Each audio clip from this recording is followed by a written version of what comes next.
In the words of David Chalmers, the hard problem of consciousness is the problem of experience. When we think and perceive, there is a whir of information processing, but there is also a subjective aspect. As Nagel has put it, there is something it is like to be a conscious organism. This subjective aspect is experience. When we see, for example, we experience visual sensations, the felt quality of redness, the experience of dark and light, the quality of depth in a visual field. What unites all of these states is that there is something it is like to be in them. All of them are states of experience. Debating the question, can science explain consciousness today, is Philip Goff and David Papineau. Philip Goff is an associate professor in philosophy at Central European University in Budapest. Goff's main research focuses on trying to explain how the brain produces consciousness. In short, Goff thinks that we need to radically rethink our understanding of matter in order to explain consciousness, in something like the way Einstein radically rethought the nature of space and time. David Papineau is a professor of philosophy at King's College London and the City University of New York Graduate Centre. Papineau is an accomplished philosopher in metaphysics, epistemology and the philosophy of science, mind and mathematics. In relation to our question today, Papineau is a defender of the a posteriori physicalist solution to the mind-body problem. Links to all of Goff's and Papineau's works can be found on our website, thepanpsycast.com.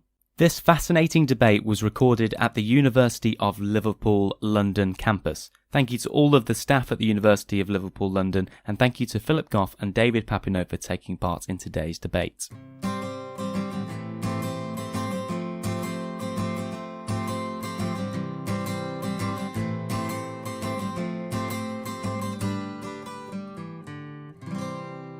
Hello and welcome to episode 25 of the Panpsycast. I'm Jack Symes and I'm joined once again by Mr. Andrew Horton. Hello. Mr. Gregory Miller from episode 19 and the University of Liverpool. Hello. Associate Professor in Philosophy at Central European University in Budapest, Philip Goff. Hello. And Professor of Philosophy at King's College London and City University New York Graduate Centre, David Papineau. Hello. To begin with then, we're going to start off with a couple of quick definitions. Philip, would you like to explain to us what consciousness means? Yeah, I think the word consciousness is a little bit ambiguous. I think often in popular discourse, people use it to mean something quite cognitively sophisticated, like self-consciousness, the awareness of self, something we might perhaps be reluctant to ascribe to non-human animals or babies. But the way it's generally defined in philosophy, and I think the way we're going to use it today, the word consciousness just means experience. So feelings, sensations, visual and auditory experiences. So the kind of thing, we certainly wouldn't be reluctant, or most of us, to ascribe to a chicken, for example. So we maybe wouldn't think a chicken is self-aware, but we certainly think a chicken, maybe its experience is not as rich and complex as a human being, but it has some kind of sensory experience of the world around it. In contrast to, say, a rock, at least commonsensically, we tend to assume that a rock has no experience, no inner life, and in this sense differs from the chicken and the human being. So this is all we mean by consciousness, simply the property of having experience. Perfect, thank you very much. And David, could you please explain to us what is meant by the hard problem of consciousness? The hard problem. Good. Perhaps I'll start by taking issue with quotation from David Chalmers that Jack began the introduction with. And if you look at that just says, it says the hard problem is the problem of experience, but then just goes on to say, following what Philip said, that in the world there are experiences. There's some states that it's something that it's like to be in. There visual experiences, there's pains. We take it humans and probably most other animals have such experiences. Stones don't. And that's what experience is. But it's not quite clear why that's a problem yet. Just to say the hard problem is the existence of experience. Why is that a problem? Everybody in this debate, I think, accepts that there's experience, that there's states, that it's something that it's like to be in for the beings that have them. I think we have to bring in something else to understand why this might be a problem. Now, I have some ideas about why it's a problem, why it poses a problem, and I can see Philip's slightly itching to get in here. Do you disagree with what I've said so far? Well, just the claim that everyone accepts as experience. I think there are some radical physicalists, Daniel Dennett or Keith Frankish, for example, who might just deny there is experience because perhaps they think the hard problem is too hard. But anyway, just a little add. That was the only point. That's a little you may continue. Side point. I don't think you want to pause on that too much. No. Anybody who's interested, next week's Times Literary Supplement, which I think will be August the 4th, has an exchange between me and Dan Dennett on just this question. And I say, Dan, why are you so strange as to deny that there's consciousness? Surely everybody has to admit that. So anyway, that's a little digression. Everybody apart from Dan Dennett and Keith Frankish in this debate accepts that there is consciousness, that there are experiences.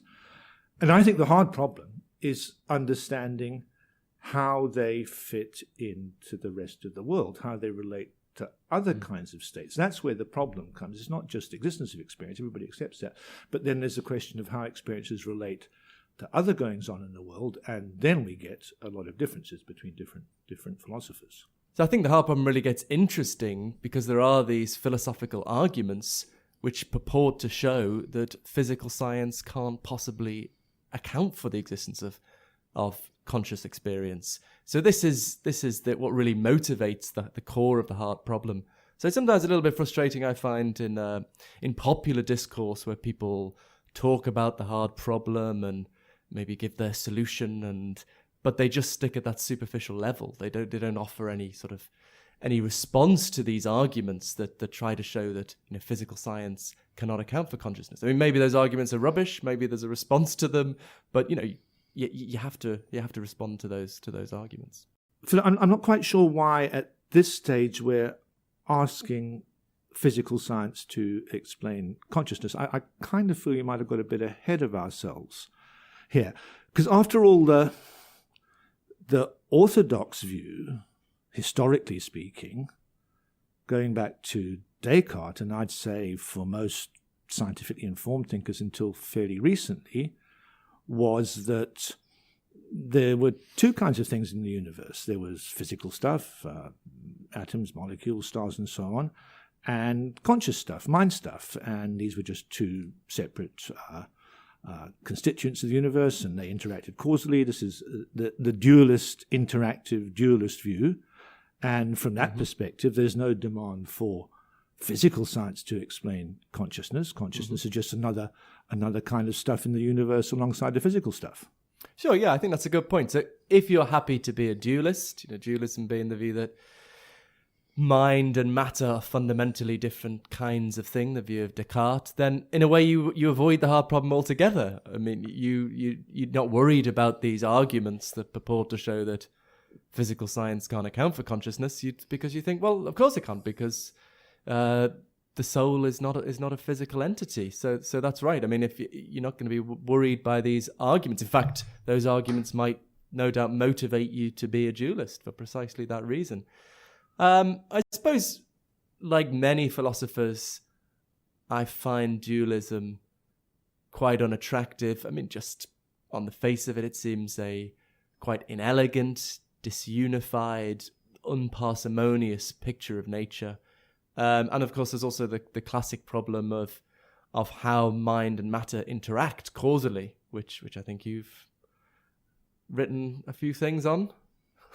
I guess that's a common point between us. Not really. I don't have any problem about mind and matter interacting. If I was a philosopher in between 1650 and 1850 at least, I would have said that's perfectly straightforward. I mean, there's mental stuff and there's physical stuff, and they interact somewhere in the brain, no doubt, where the mental stuff influences the motions of our bodies. And what's the problem? I think the problem that's put pressure on dualism is a much more specific and recent one, which is that physical science seems to have produced evidence that there aren't any influences on the motion of matter apart from a few fundamental forces recognized by fundamental physics. And that seems to squeeze out a separate mind from the class of things that influence the motions of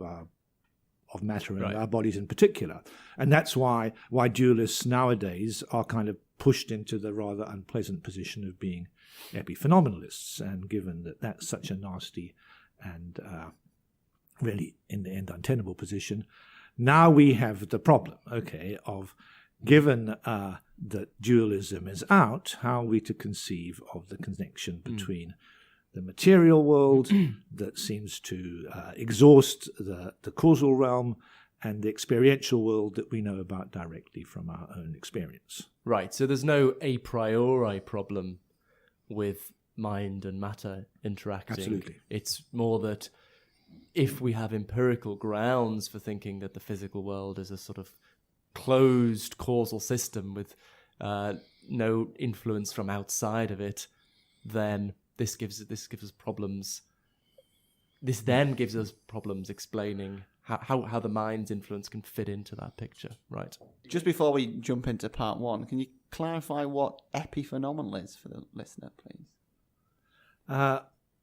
All right, so here's a picture which is quite a common picture. As I said, people get pushed into this position once they accept that the physical realm is causally sufficient unto itself. All physical effects can be fully accounted for by physical causes. In particular, the movements of our bodies can be fully accounted for by the operation of neurons in our brain, and that can be accounted for by prior physical processes.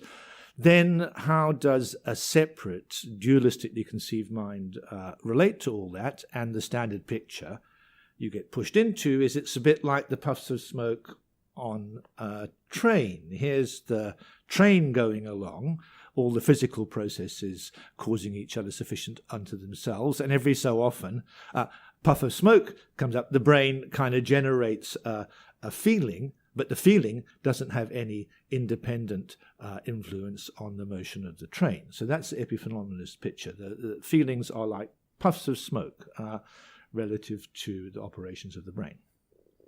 Thank you.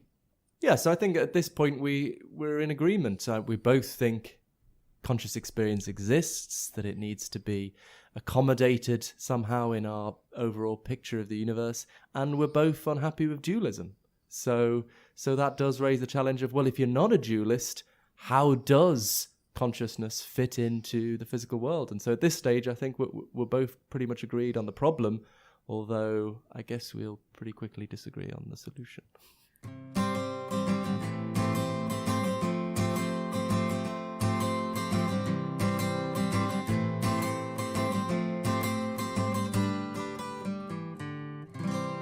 Part 1, open debate and discussion. Okay, so the first question then I think we might begin with, David, is what is physicalism? I suppose physicalism in this context is one answer to the problem we've raised. How does consciousness fit in, especially given the causal closure of the physical? The physical realm seems to be causally sufficient unto itself.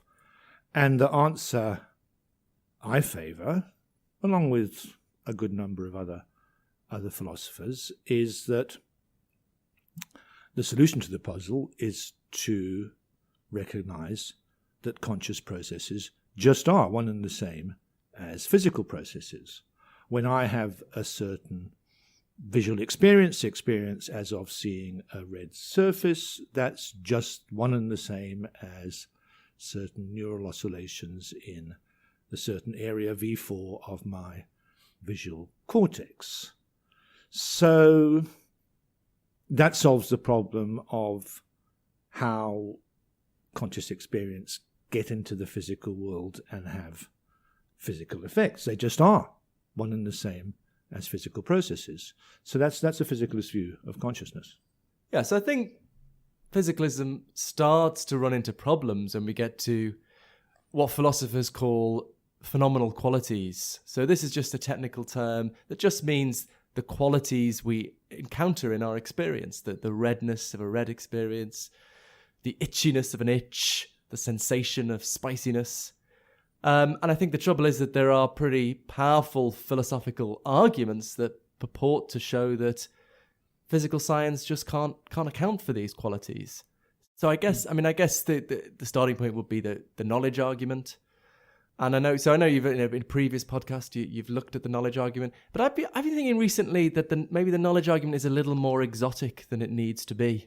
So all this about black and white Mary and it's sort of sci-fi, a bit hard to get your head around. I mean, I think one more straightforward way of just putting the basic point is just to think of a congenitally blind neuroscientist, sort of a neuroscientist who's been blind from birth.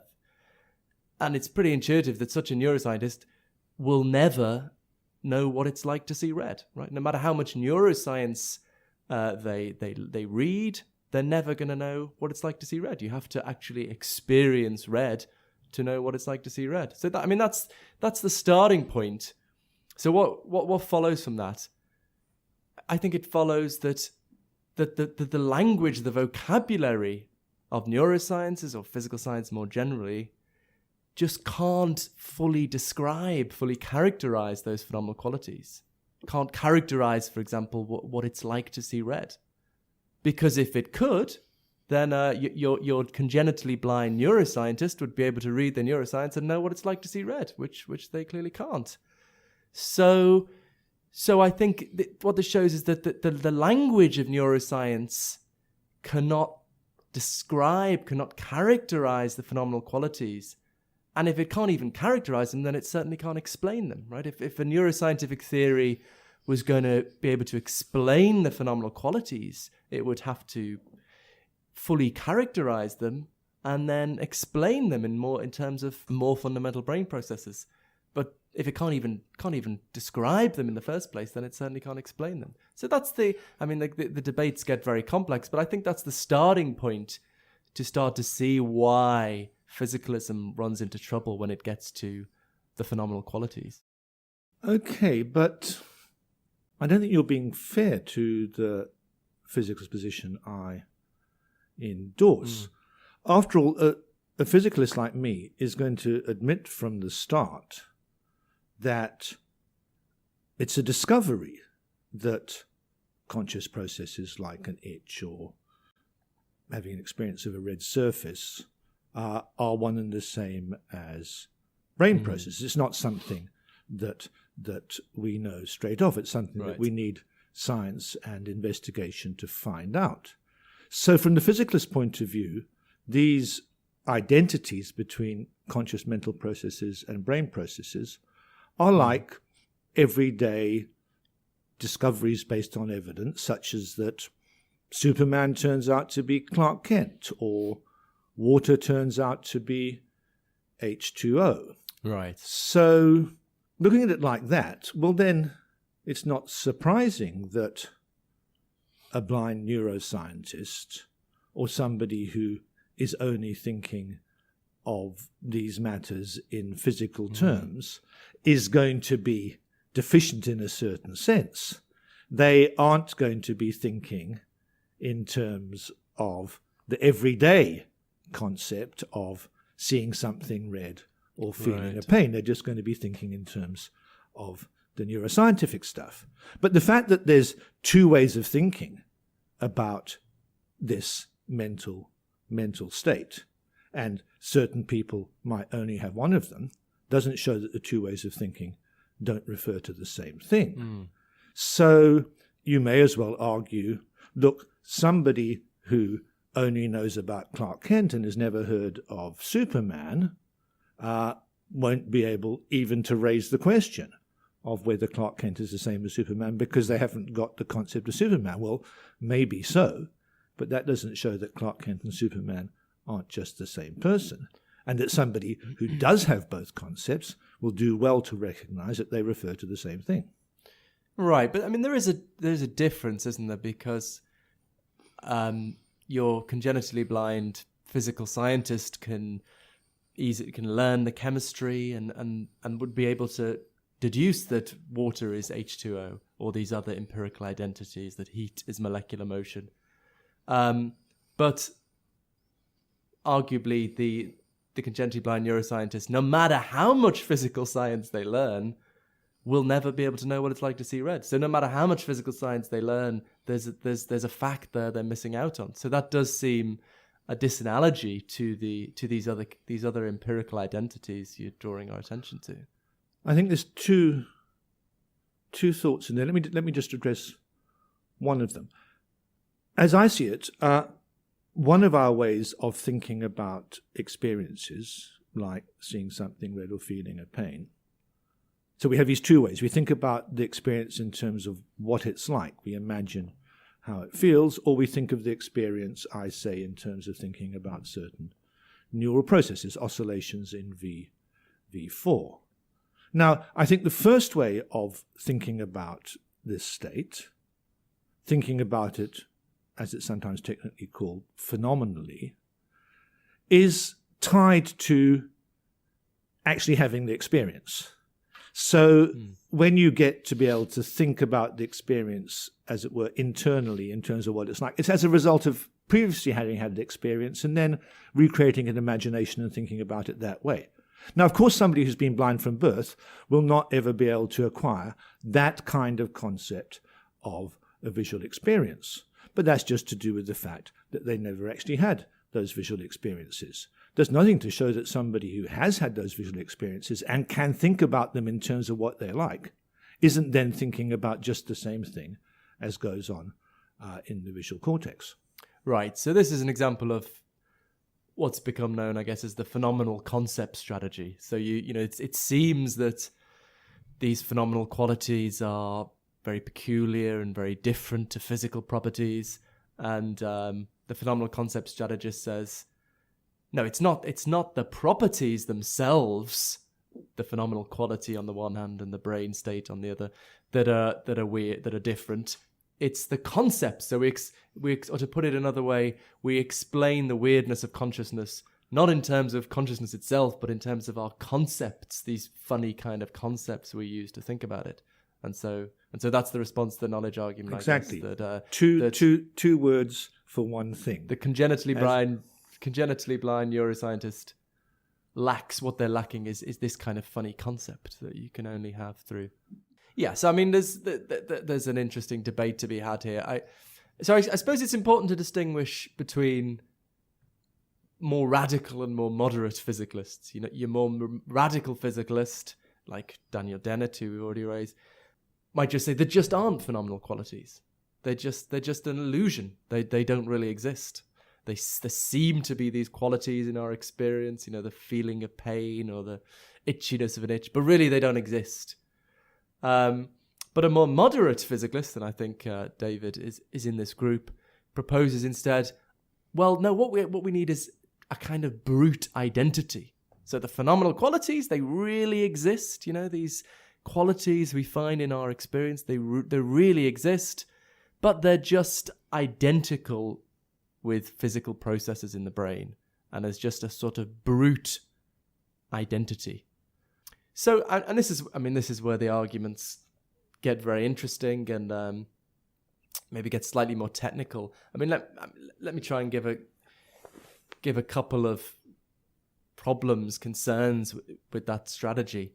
I mean, one thing a lot of people say that I don't ultimately go for myself, but one thing a lot of people say is, well, look, a scientific theory is supposed to explain, right? You know, we look at the chemistry of water, and this explains, you know, the superficial characteristics of water, the temperature at which it boils, for example. Or we look at DNA and we learn about, you know, which genes are hereditary, and you know we get an explanation of that.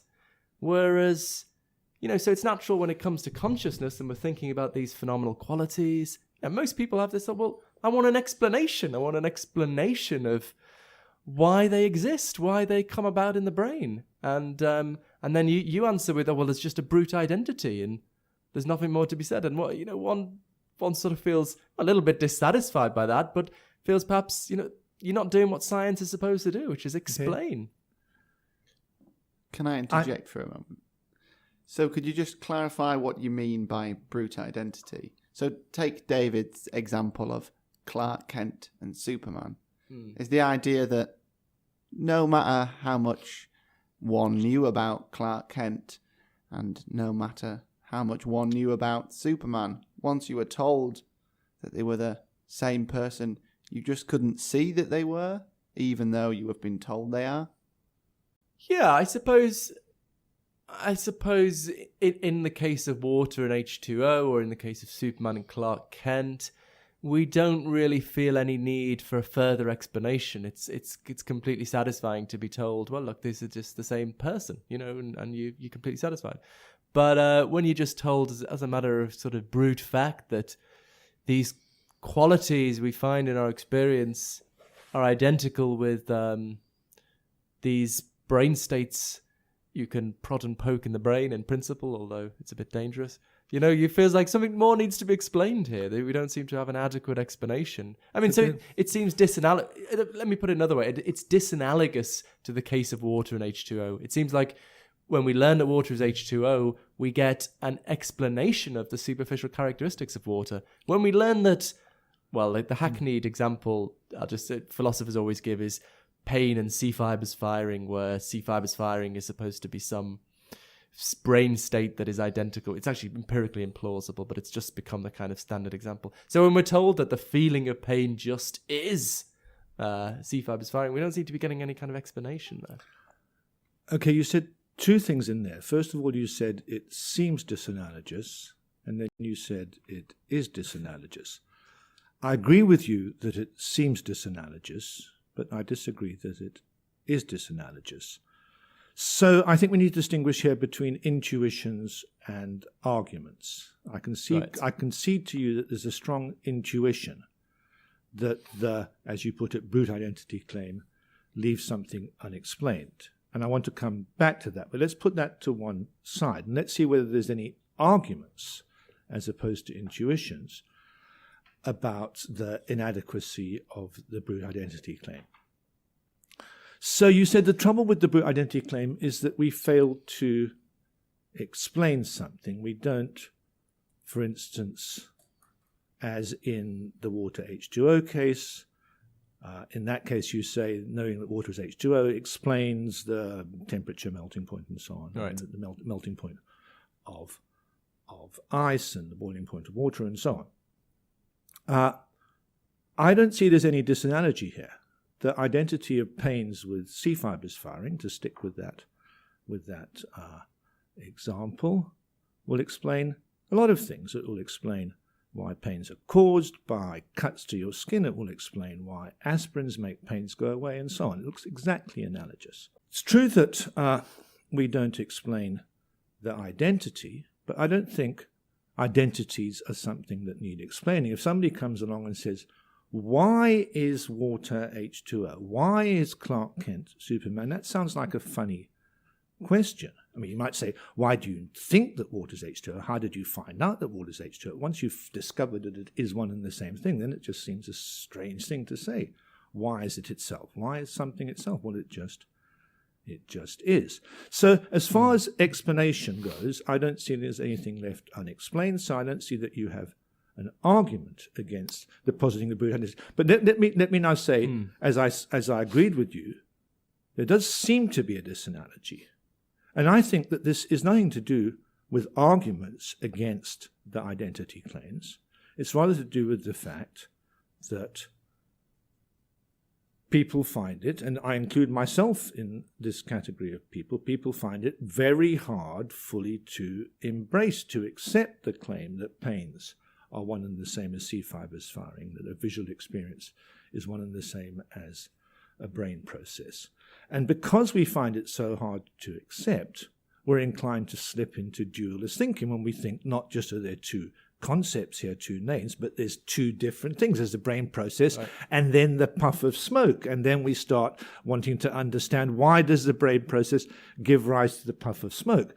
But that's all a mistaken set of questions engendered by the strong intuition, the intuition of dualism, that there's two things here. Once you really accept that there's one thing here, then these requests for explanation will go away. So the only puzzle I'm left with is, why is it so hard for us to accept that pains are one and the same as C fibers firing, when we don't simply find it hard to accept that Clark Kent is Superman or that water is H2O? Now, that seems to me a very interesting psychological, sociological question, to which I can offer quite a lot of interesting suggestions, but maybe I should pause at this point. Yeah, so I guess I'm not entirely disagreeing with you up to now. I think, I was partly playing devil's advocate with that demand for explanation stuff. I'm sort of actually, this is the talk of the explanatory gap. And this is supposed to be, one way of thinking about the hard problem is there seems to be this demand for explanation that physical science can't meet. But actually, perhaps this is a bit unusual for a physicist. I know David Chalmers disagrees with me on this. I'm kind of sympathetic to this claim that identities don't need explaining. Let me try and get to the heart of what I think is wrong with your position. And I've delayed that because I guess the matters start to get a little bit complicated. But let me try and get to the heart of it. I think to make your position work out, what you've got to hold really is that introspectively, we have no knowledge of the nature of phenomenal qualities. To put it to say, introspection yields no knowledge of the nature of phenomenal qualities. So when we think about phenomenal qualities in this distinctive way we've been talking about, we're just sort of blindly pointing at something, a bit like you might point at someone in a bar, you don't know. You just, that guy over there, you just point at them. You don't know anything about them. You're not referring to them under a description. You're just pointing. It could turn out to be anybody. It could turn out to be not a person. Maybe it's the hat stand or something. I just thought of that now. So I think for your view to work out, our introspective thought about phenomenal qualities has to be a bit like that. So I'm thinking about my pain, and I attend to my pain and I think about it in terms of how it feels. On your view, I'm just sort of blindly pointing at something. And, it turns out to be a brain state. Okay? And that kind of makes sense. If I don't know what I'm pointing at, sure, it could turn out to be a brain state. Who knows? But I think that has to be the view, because if introspection reveals something of the nature of phenomenal qualities, then it's reasonable to want that nature explained, its existence explained. So for your view to work out, it's got to be this kind of blind pointing. And I just think that's such an implausible view of our thought about phenomenal qualities. Just to start off putting it intuitively, if I think about my pain, so I've got this terrible agony and I'm reflecting on how it feels, I do know its nature. I know it's a feeling. And I know how it feels, and it just is a feeling. And so I know what it feels like. And so I know what it is for someone to feel that way. Now, that's why I wouldn't want anyone else to feel it, because, it's horrible. I know what it is to feel that way. And, perhaps more concretely, we can point to rich knowledge of necessary similarities between our experiences, our phenomenal qualities. For example, experience of red is similar to the experience of orange. So I think that's difficult to make sense of if you have just this kind of blind pointing model. So that's why. So the debate's already getting quite complicated here. But that's ultimately what my objection to this view. You really need to have a pretty implausible view of our epistemological relationship to our own conscious experience. Good. So Philip, I think you're doing yourself a disservice here. I think your way of articulating what's wrong with the physicalist view isn't difficult and technical. I think it's much cleaner and neater than the knowledge argument. And I don't think the knowledge argument and associated views about two-dimensional semantics and so on do any work at all until they get to using the line of thought you just articulated. So put it like this.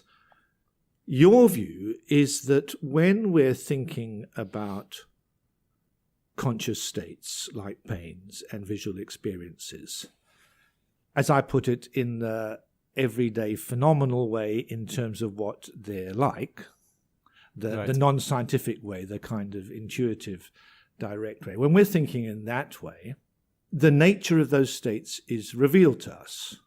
And somebody like me is going to have to deny that. And that seems to me a very interesting crux here. Now, you put it, I think, more strongly than you need to. You were a bit unfair to my side. You said that my side will have to say it's a kind of blind pointing. I'm just got a name for pains, but I don't, in virtue of that, know anything about them. I deny that. I mean, I know it's a pain. I know it hurts. I know what it's like. I might indeed know that it's the opposite of pleasure when it comes to colours. I might know, just in virtue of having my phenomenal concepts, that orange is between red and yellow, stuff like that. But on my view, there's something about the nature of those states that I don't know using these kind of introspective phenomenal concepts. I don't know what's essential to them, that they're brain states. And on your view, that seems inconsistent with the nature of this phenomenal thinking. You think this phenomenal thinking reveals all the essential features of the experiences, and therefore, if they were brain states, it ought to reveal that they're brain states. And so, given that this way of thinking is revelatory, we can infer that these states aren't brain states. But I will just deny that. I'll say, sure, this way of thinking tells us what's going on with us and maybe tells us a bit about its nature, but it leaves out a crucial part of the nature of the experiences, that they're one and the same with brain states. And I don't see why I have to accept your assumption that the introspective phenomenal way of thinking is going to reveal all the essential features of the phenomenal properties that it refers to. Yeah. I mean, just one point, which I don't think we disagree on. I mean, you said the knowledge argument isn't really what's at issue.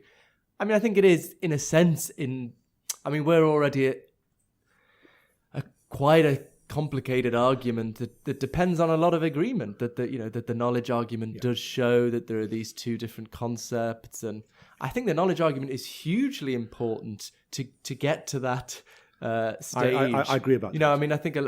And as I say, it's quite frustrating that a lot of the public discourse on the hard problem, these people do TED Talks saying, hey, I've solved the hard problem. And then you're waiting for what they think of the knowledge argument and they haven't even heard of it. So, I mean, I think the knowledge argument is important to get the hard problem going, and one needs to have a kind of response to that. And but anyway, let's come back to the disagreement.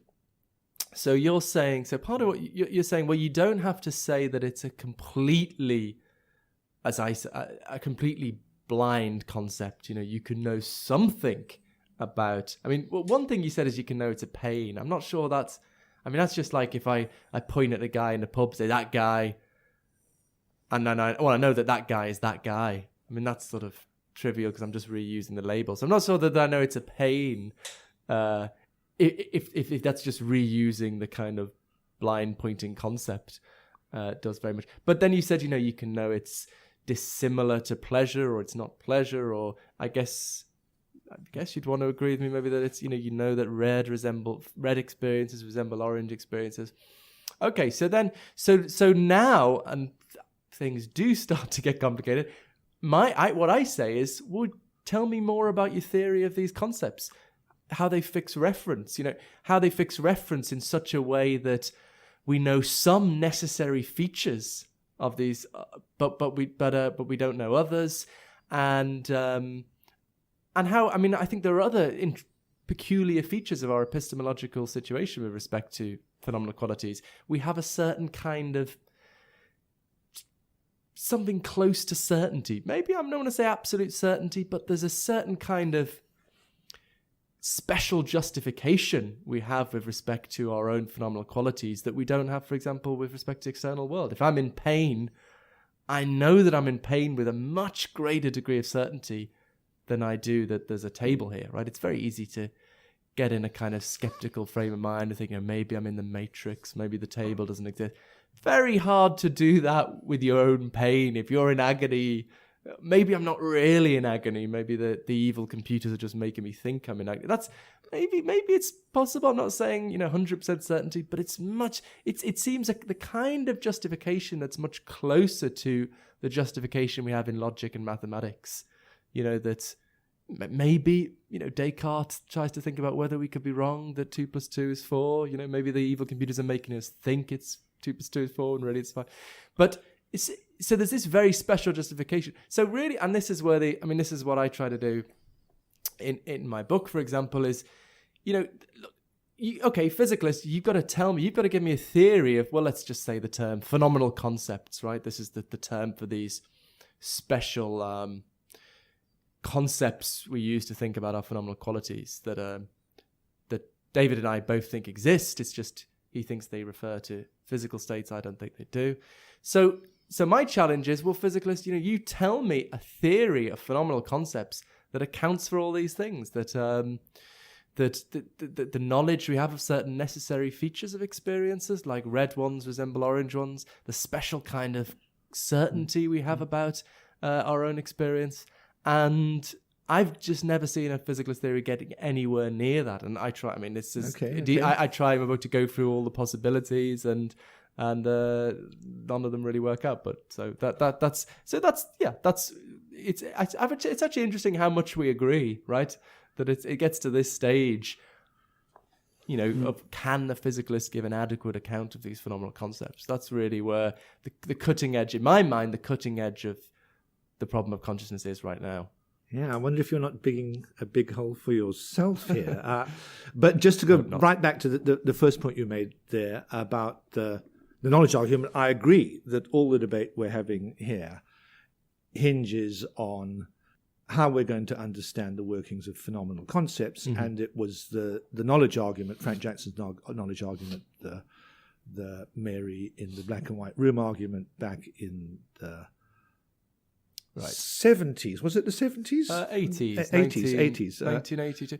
Also, my colleague Howard Robinson in the same year made the same argument. Whereas very good. Anyway. Frank Jackson's argument caught on, but so just quick plug. That was argument that forced philosophers to attend to the fact that we have these special ways of thinking about our experiences in terms, as I put it, in terms of what they like, the kind of introspective way of thinking, and the issue here hinges on what are we to make of this way of thinking. So you said, come on, David, explain how these concepts work in such a way that they give us a very high degree of assurance about what's going on in us, tell us about things like orange is similar to red, but don't tell us about everything about the experiences, and in particular don't tell us that they're brain states. Well, I don't see why that's such a big problem. There is the phenomenon of self-knowledge. People know about some of the things going on inside them with a pretty high degree of assurance, and in a way that makes them much better placed to be authorities on what's going on inside them than other people. I can know whether I'm in pain in a way that you can't. But there are plenty of perfectly sensible naturalistic physicalist theories about how that kind of thing works. And none of them would have the implication that because you can know some things about your experiences introspectively, you're therefore guaranteed to know everything about your experiences introspectively. Introspection does not tell you about neural workings.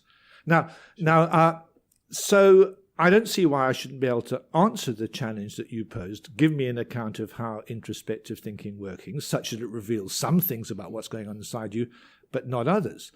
But now I'd put the obvious challenge to you. Come on, you give me an account of phenomenal concepts, or indeed any kind of thinking which is of such a nature that it's guaranteed to reveal to you all the essential features of its reference. I cannot think, and I was thinking about this as I was coming here, I cannot think of any respectable way to make such a mental faculty plausible. Why should there be anything which just by its exercise reveals everything about what it's focused on? Well, I didn't really, just on the first point before I address that challenge, I mean, I didn't really hear an answer there of the special kind of certainty we have. I mean, you said there's a certain way of thinking about our experiences. You know, I think I can think about my pain in a way you can't think about my pain, but I didn't hear an account of the special kind of why I have the sort of certainty that I'm in pain that something approaching the certainty we have in logic and mathematics. And, you know, yeah. Well, I mean, we don't want to get into details, but I mean, I seem to remember 5 minutes ago you're qualifying what you were saying by saying, well, maybe it's not quite absolute certainty, but put that to one side. Look, yeah, same as we have in logic. What about the kind of certainty? I mean, there's cases and cases. There's lots of theories. There's a complicated literature here. What about the kind of certainty that comes from Cartesian cogito thoughts? I can't doubt that I'm thinking because in the course of thinking that I'm doing some thinking. Okay, I can't doubt that I'm in pain. I can't doubt that I'm having this pain because in course of articulating that thought, you include the actual pain in the thought. Yeah. I mean, that's one line of analysis that would deliver the kind of spatial certainty that you are after. I mean, I don't see that there's any difficulty for a physicalist to offer those kinds of stories. Sure. Yeah, well, so the way I present it in my book, actually, I mean, I think there's a kind of dilemma here. I think the best approach for the physicalist to account for the certainty or close to certainty is something like the line you're giving. But then, if you think the reference of phenomenal concepts is determined in that way, then it's hard to see how they can yield these information, for example, about resemblances. Now, on the other hand, the other horn of the dilemma, we have views by physicalists like Janet Levin and Robert Schroer, whose view I quite like, where phenomenal concepts are partially descriptive. So they're not blind pointers. They fix reference with description. So, you know, part of the reference fixing description of phenomenal red is that it resembles phenomenal orange. But then if you have that kind of view, reference becomes very precarious. You know, it could be that the brain states don't have that resemblance property and then reference fails and I'm not actually experiencing phenomenal orange. So I've never heard a view that can account for both of these things. Because if you want the kind of, you know, we learn information about our brain states, and information about our experiences introspectively, you need something kind of descriptive. But that's no good for the certainty. I'm repeating myself, but that's the sort of dilemma I see existing. I don't quite understand why we're playing this game, or why you're inviting me to play this game. No, I issued a challenge a moment ago. Yeah. I mean, we could start looking for explanations that would be consistent with my physicalist commitments. But how's the story going to go on your side? It sounds like you're going to have some story that's going to explain all the things, powers of introspective thinking that are supposed to be difficult for me. And what's more, explain how introspective thinking is guaranteed to reveal everything about its focus. And that sounds like we're just going to invoke magic here.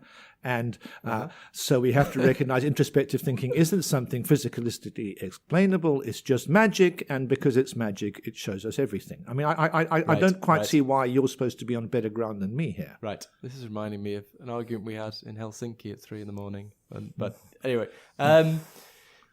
yeah. So just for the record, you haven't answered the challenge, but you're claiming I haven't either. So, right. And the challenge is worse for you. Right.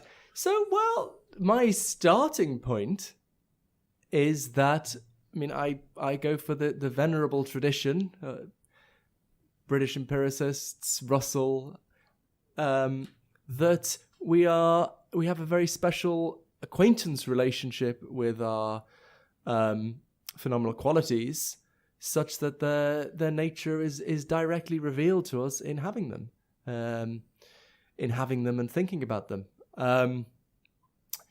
And so I would suggest that it's pretty intuitive. It's pretty intuitive on reflection that when you attend to your pain and you think about it in terms of how it feels, its nature is directly revealed to you. It's a feeling, and you're apprehending how it feels. I mean, what more could there be?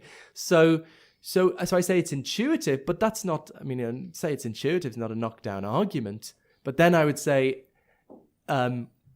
it's the best explanation of the features of our epistemological relationship with consciousness that we've been talking about. This, the knowledge of necessary features and the special kind of certainty. So it's so the argument is it's sort of an argument to best explanation.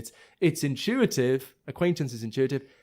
And if we accept that things are intuitively as they seem to be, then we get an explanation of these features of the epistemology of consciousness. So it's maybe a little bit like maybe an argument for the external world. There seems to be an external world, and if we accept in this respect that things are as they seem, we get an explanation of the regularities in our experience. So let me just respond to your other point. But then I think then at this stage you say, well, what's this? This is magic. This is a crazy, and reminding me of our Helsinki argument. But can't say I remember I would that argument. say, But we'd had a number of drinks. What number?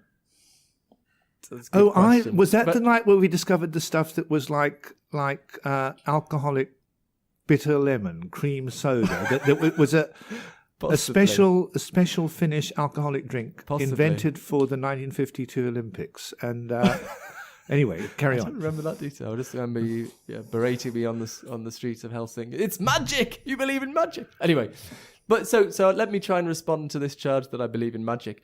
I mean, I would say the acquaintance hypothesis sounds magical from a physicalist perspective. Once we already assume physicalism, from that starting point, that it doesn't look like any kind of physically kosher theory of reference is going to be able to account for this. But that's sort of begging the question. I mean, what I think. Well, I haven't got on to my view, but I mean, I think the view I have is gives a perfectly adequate account of consciousness, avoids all these worries, can handle acquaintance, doesn't have any problems with causal closure, and so I think it's only the acquaintance stuff is only magical from a physicalist perspective. But that's can I press you a little bit on that? I hadn't really thought about this before, but I think I'd like to. As you said, we haven't got onto your view yet, but it's not quite clear to me how your view is going to underpin this kind of direct acquaintance faculty, that when we're introspecting, we're directly acquainted with all sides of our phenomenal life, all the nature, all the essential properties of experiences. Mm-hmm.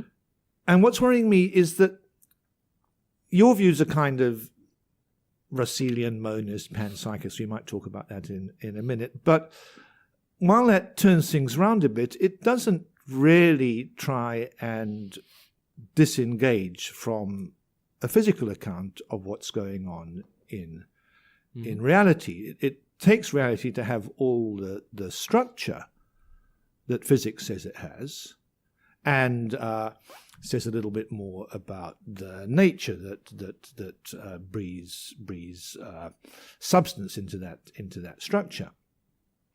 But given that your understanding of the structure of the natural world is just the same as the physicalists, it seems to me that you owe some more account of how this direct acquaintance is supposed to work. There's supposed to be something ourselves that are directly acquainted with another thing, the experiences. Presumably ourselves are capable of forming thoughts and judgments and articulating those thoughts and judgments in words, and the experiences are something different from the thoughts, and it looks like you've got to give an account of the mechanisms that lead from the experiences to the thoughts, to the descriptions of the thoughts in words, and it's not quite clear to me how you're going to guarantee that this mechanism is going to ensure that everything about the experiences is revealed to thought.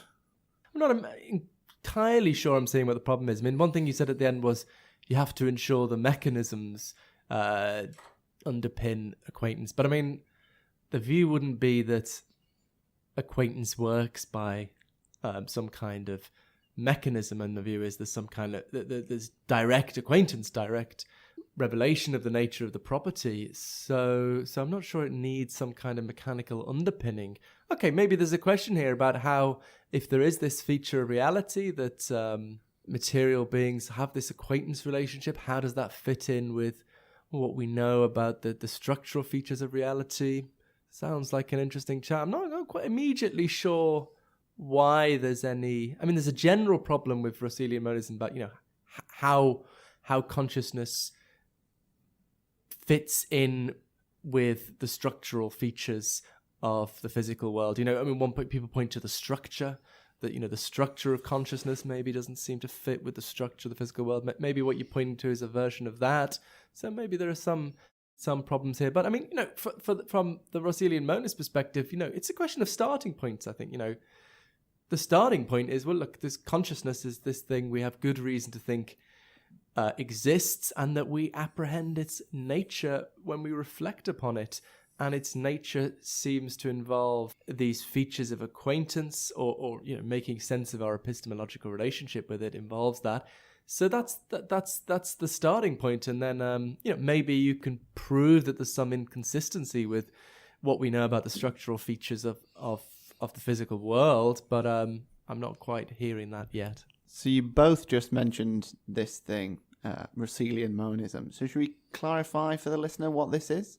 Yeah, so this is a view that's a new approach to consciousness that's attracting a lot of interest and excitement even in the philosophical literature. So, I mean, I say it's new, but it's actually inspired by certain writings from the 1920s of philosopher Bertrand Russell, and also the scientist Arthur Eddington, who's the first scientist to confirm general relativity, talked about these philosophical issues in his Gifford lectures in 1928, I think. They had a kind of really novel approach to the mind-body problem that sort of got completely forgotten about for much of the latter half of the 20th century, is now being rediscovered in this view that's become known as Russellian monism. So the starting point is the idea that physics tells you less than you think about matter. So I think in the public mind, physics is on its way to giving us this complete description of the universe, of the nature of space, time, and matter. We're not there yet. We've got to work out how general relativity fits with quantum mechanics and so on. But, one day the physicists are going to produce this grand unified theory of everything, and that'll just be the complete story of the nature of space, time, and matter.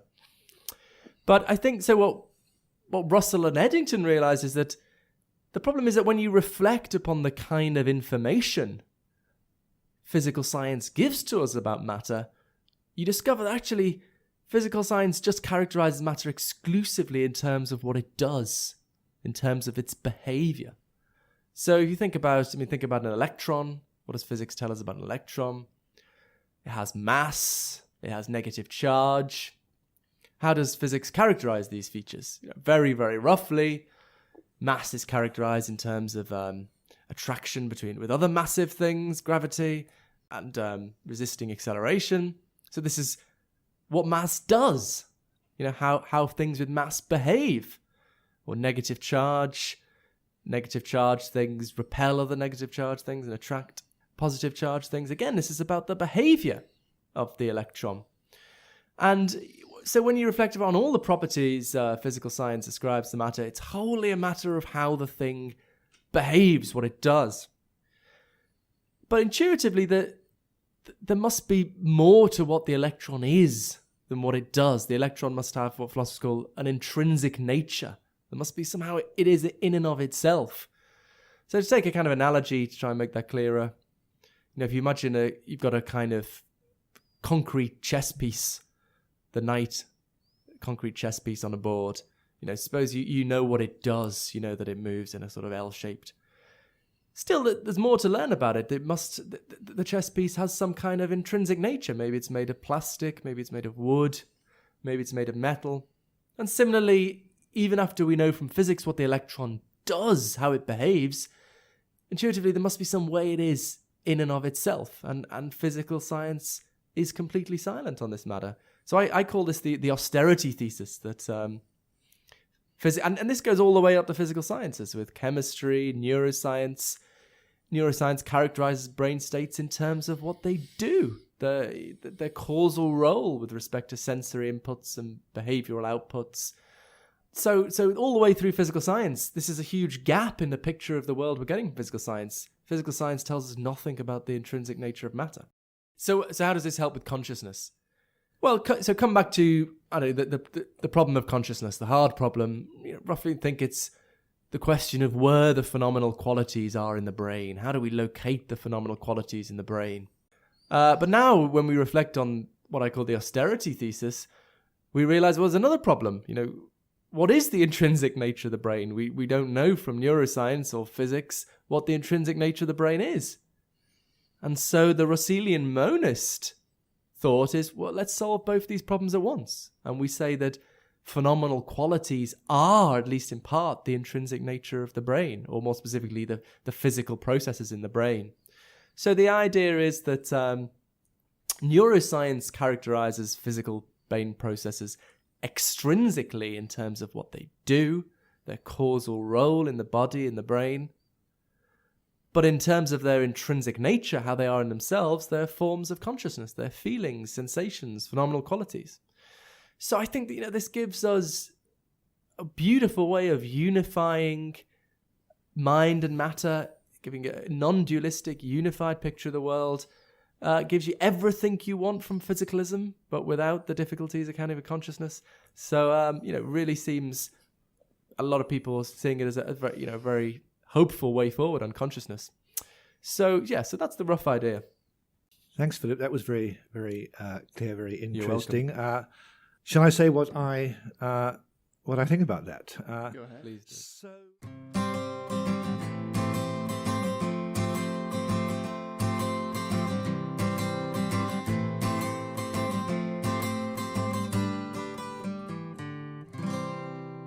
The next installment of this episode will be available on the following Monday. If you're yet to subscribe to the PanPsyCast on iTunes, please do so. For more information on anything to do with the show or what we've discussed today, please visit www.thepanpsycast.com.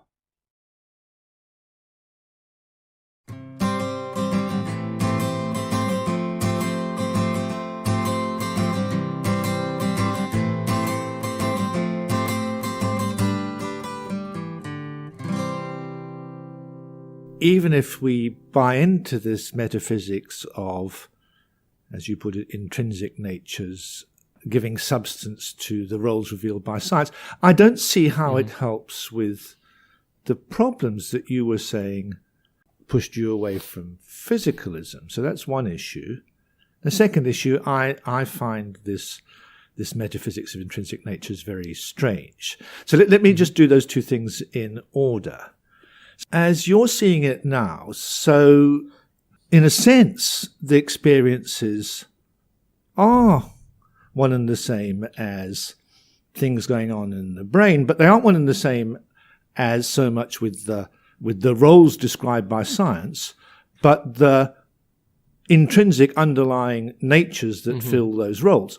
But I presume that even on your account, when I have visual experience, this is in terms of the intrinsic natures underneath the physics, a complex thing.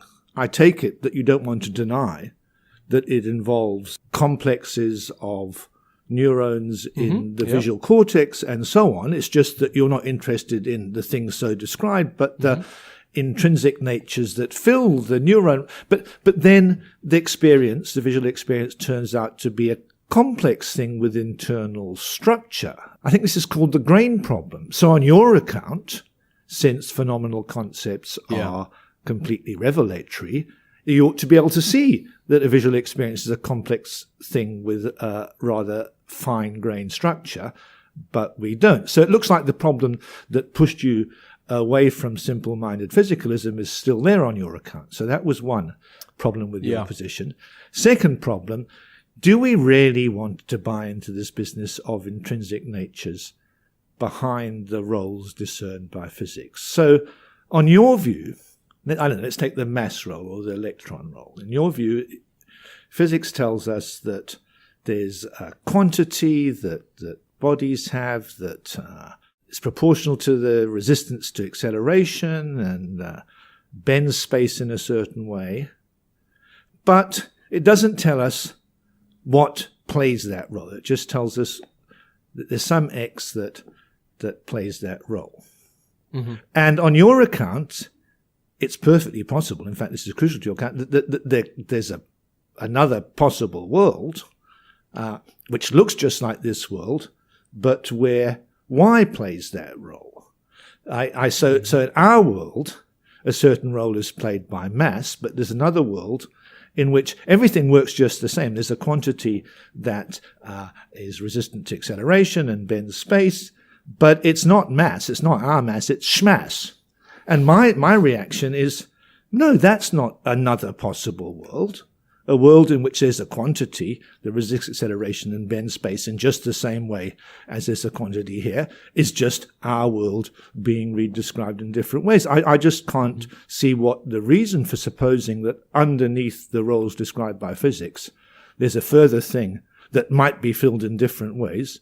I don't see the argument for thinking in that way. Okay, thank you, David. So, Philip, it sounds like the problem here isn't then that David's claiming, no, there's just dispositions, right? There's just the doing for the mass role, and why should we think that there's some being that is the mass role, for want of a better term? Now, a moment ago you said, well, you gave the analogy of the chess piece, and you said it seems like there's a good intuition there, but I guess our listeners might want to know, well, what's the argument for that? Why should we agree?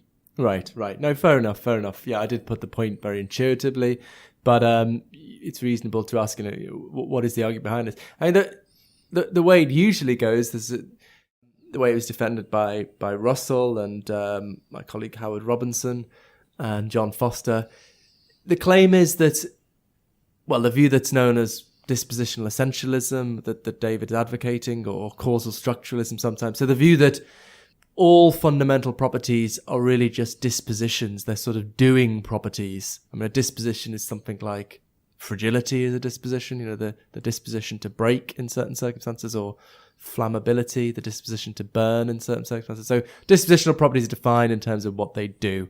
So, one objection to physicalism is, well, physical science just gives us dispositions. I guess David's wants to be, okay, fine, that's all there is. Just dispositions. So what's wrong with that? And the charge that's normally, again, the arguments start to get a bit more complicated now, but the charge that's normally given is that dispositional essentialism inevitably involves some kind of either vicious regress or vicious circle. So the idea is, so a disposition is essentially defined in terms of its manifestation, that is to say, what it does. So, fragility is defined in terms of breaking. You don't know what fragility is until you know that it manifests when it breaks, when the fragile thing breaks. Flammability its manifestation is burning. So it's defined in terms of its manifestation. But if you're a dispositional essentialist, the manifestation of that disposition is going to be itself another disposition, because all properties are dispositions. And then the manifestation of that next disposition is going to be another disposition. And the manifestation of that next disposition is going to be another disposition, and so on, either ad infinitum, or it's going to sort of loop back in a kind of circle. And the thought is that we end up with a kind of vicious circularity here. So let me just try and make this clear with a concrete example. Yeah, go on. Sorry. Yeah, so it's a little bit abstract argument. It's normally put in quite abstract terms, and I wrote a popular piece recently, and the editor said, "Can we have a concrete example, please?" So I tried to think of one. Where is that popular piece? In Philosophy Now, available right now in all good newsagents in WH. Should I not say WH? It's not the BBC. They're allowed to advertise. I'll be going way worse than that. Right. Yeah. So Radical Theories of Consciousness. I've guest editor to this book. Anyway, sorry. Plug over. So here's the example. So in general relativity, the examples from general relativity, space-time and and matter stand in a mutual relationship of causal interaction. So matter curves space-time, and then space-time in turn influences matter, because matter follows, or all things being equal, it has an inclination to follow geodesics through space-time, and the geodesics are determined by the curvature of space-time. So now think about this. Suppose you're a dispositional essentialist, and you want to know what mass is. You say, well, what's mass? Well, if you're a dispositional essentialist, mass is determined by what it does, right? That it curves space-time. Okay, so if I want to know what mass is, it's a thing that curves space-time. To understand what that means, I've got to know what space-time curvature is. Okay, so then we say, okay, so what's space-time curvature? Well, again, that's defined in terms of what it does, which partly involves its influence on objects with mass. Okay, so now to understand what space-time curvature is, we need to understand its effect on mass, on massive objects. So we need to know what mass is. So we end up in a kind of catch-22 situation. We always want to ask the question, in order to know what mass is, we've got to know what space-time curvature is. In order to know what space-time curvature is, we need to know what mass is, and we never get an adequate answer. So even, as it were, even God wouldn't be able to know what the nature of any of these things, because the buck is continuously passed, which shows that this is really an unintelligible description of a world. Really, you really couldn't have an intelligible, concrete world where there are only dispositions. There must ultimately be a manifestation which is not itself a disposition, in order to have a real, concrete world. That's roughly the argument. What do you think about that? I don't find it compelling, as we philosophers say. It sounded like you were assuming that in order to understand one thing, I have to always explain it in terms of something else. But as you will quickly see, that can't be a serious requirement, because we'd never ever be able to explain or understand anything. I agree the disposition essentialist is, in a sense, committed to space and mass, a la general relativity, being understood as a package. But why shouldn't we understand them as a package? Yeah. And how do we understand them? In the way we get to understand things that we don't understand, by defining them in terms of something else, which at some point we're going to have to do for sure. Yeah. So I don't see... I thought when you were going to give a concrete example, you were going to give, we can't all take in each other's washing because nothing would ever then get washed, which is the standard analogy used in this context. Yeah, well, that was supposed to be this an is example of that. A more serious example of that, exactly. So I think the strong argument in favor of the dispositional essentialist view that I favour, that once we've got the quantities and properties like being an electron with their roles, their causes and effect built in, the strong argument for saying that's all we need, we don't need these extra natures that underpin the roles, is that the natures don't do any explanatory work. We have a much simpler universe without them dangling off the bottom, not adding anything to the scheme of things. So I think Occam's razor is often wielded too quickly and loosely, but in this case, I really don't see what work the intrinsic natures do. So your response there is, and this response is often made to this argument that, you're assuming the falsity of some kind of holism, that they, as you put it, come as a package. But I don't think, that's a sort of, perhaps in a sense, a conclusion of the argument. It's different ways of understanding holism.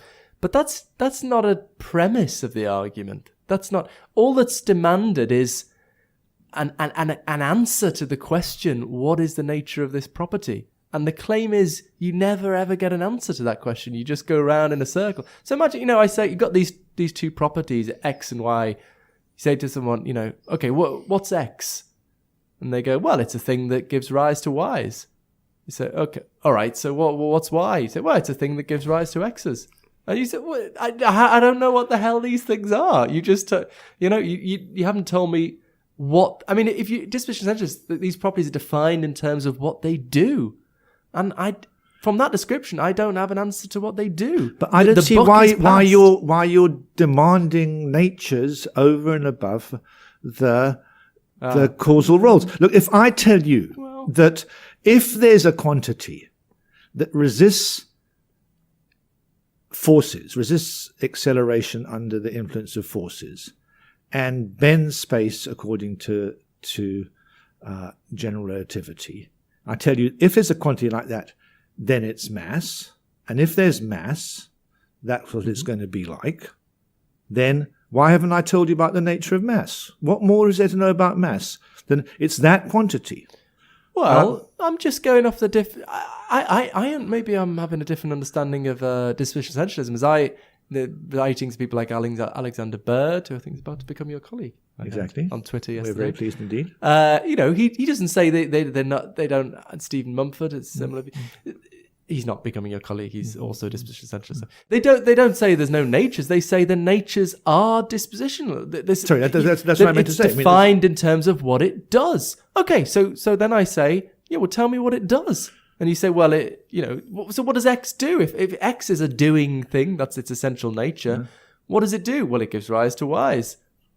Okay, so then I need to know what Y is. Well, it's another doing thing that gives rise to X. We haven't given, the buck keeps being passed. So I'm not saying you're assuming that we can't give a holist answer to that question. We say, look, there are these things, X's and Y's, and in order to grasp their nature, see how they fit together. What's left out? There's space and there's masses, and here's what they do. And I don't hear an answer to the question what the nature is. I'm not assuming they don't have an interdefined nature or something. That's not assumed by as I say, it's not premise. I just don't hear an answer to the question. What does X do? Anyway, can I say a slightly different way of thinking about this that I've just been thinking about the last couple of days, actually, thinking about that might be a load of rubbish. But I mean, the way the question's been posed to me, and the way Greg posed the question is, okay, you're given an intuition, but what the dispositional essentialism can't be true. But what's the argument? But I don't. Here's a reason why it might not be unreasonable to trust one's intuitions on this matter. That there can't be a world of just doings. Here's a thought. I mean, how far can you push this? That here's an intuition I have, David. I'll see if you disagree. This is not a possible world, right? A possible world where the following is a complete description of the world. There are two things, and there's an X and there's Y, and that's the complete description of the world. X is not identical with Y. What is more? There's nothing more to the nature of X and Y. The only thing, X is not identical with Y. Y is not. I have an intuition that's not a possible world. That description is too thin to adequately be a description of a genuine possibility. Okay. And then, well, I'm curious to know what you think, but just to give the listener the idea of where that's going, if you can trust that intuition that that's just too thin, then maybe you can trust these intuitions that, just a world of just things that doings, and that's all. There's nothing more to nature than what they do. It's also too thin. It's not an argument as such to persuade someone. No, it's a very interesting case. To help someone to trust their own intuitions. We're now switching from the nature of properties or quantities to the nature of individuals, but it's a good analogy. So Max Black once posited a world in which there were just two steel balls, completely identical, one on the left and one on the right, nothing else there. Now, he wanted to make a point about the identity of indiscernibles, and he wanted to say, you don't want to read that too strongly. You want to allow that there could be such a world. Now, we're going to do something different with that world. We're going to think, now, could there be another world in which those two balls were swapped around?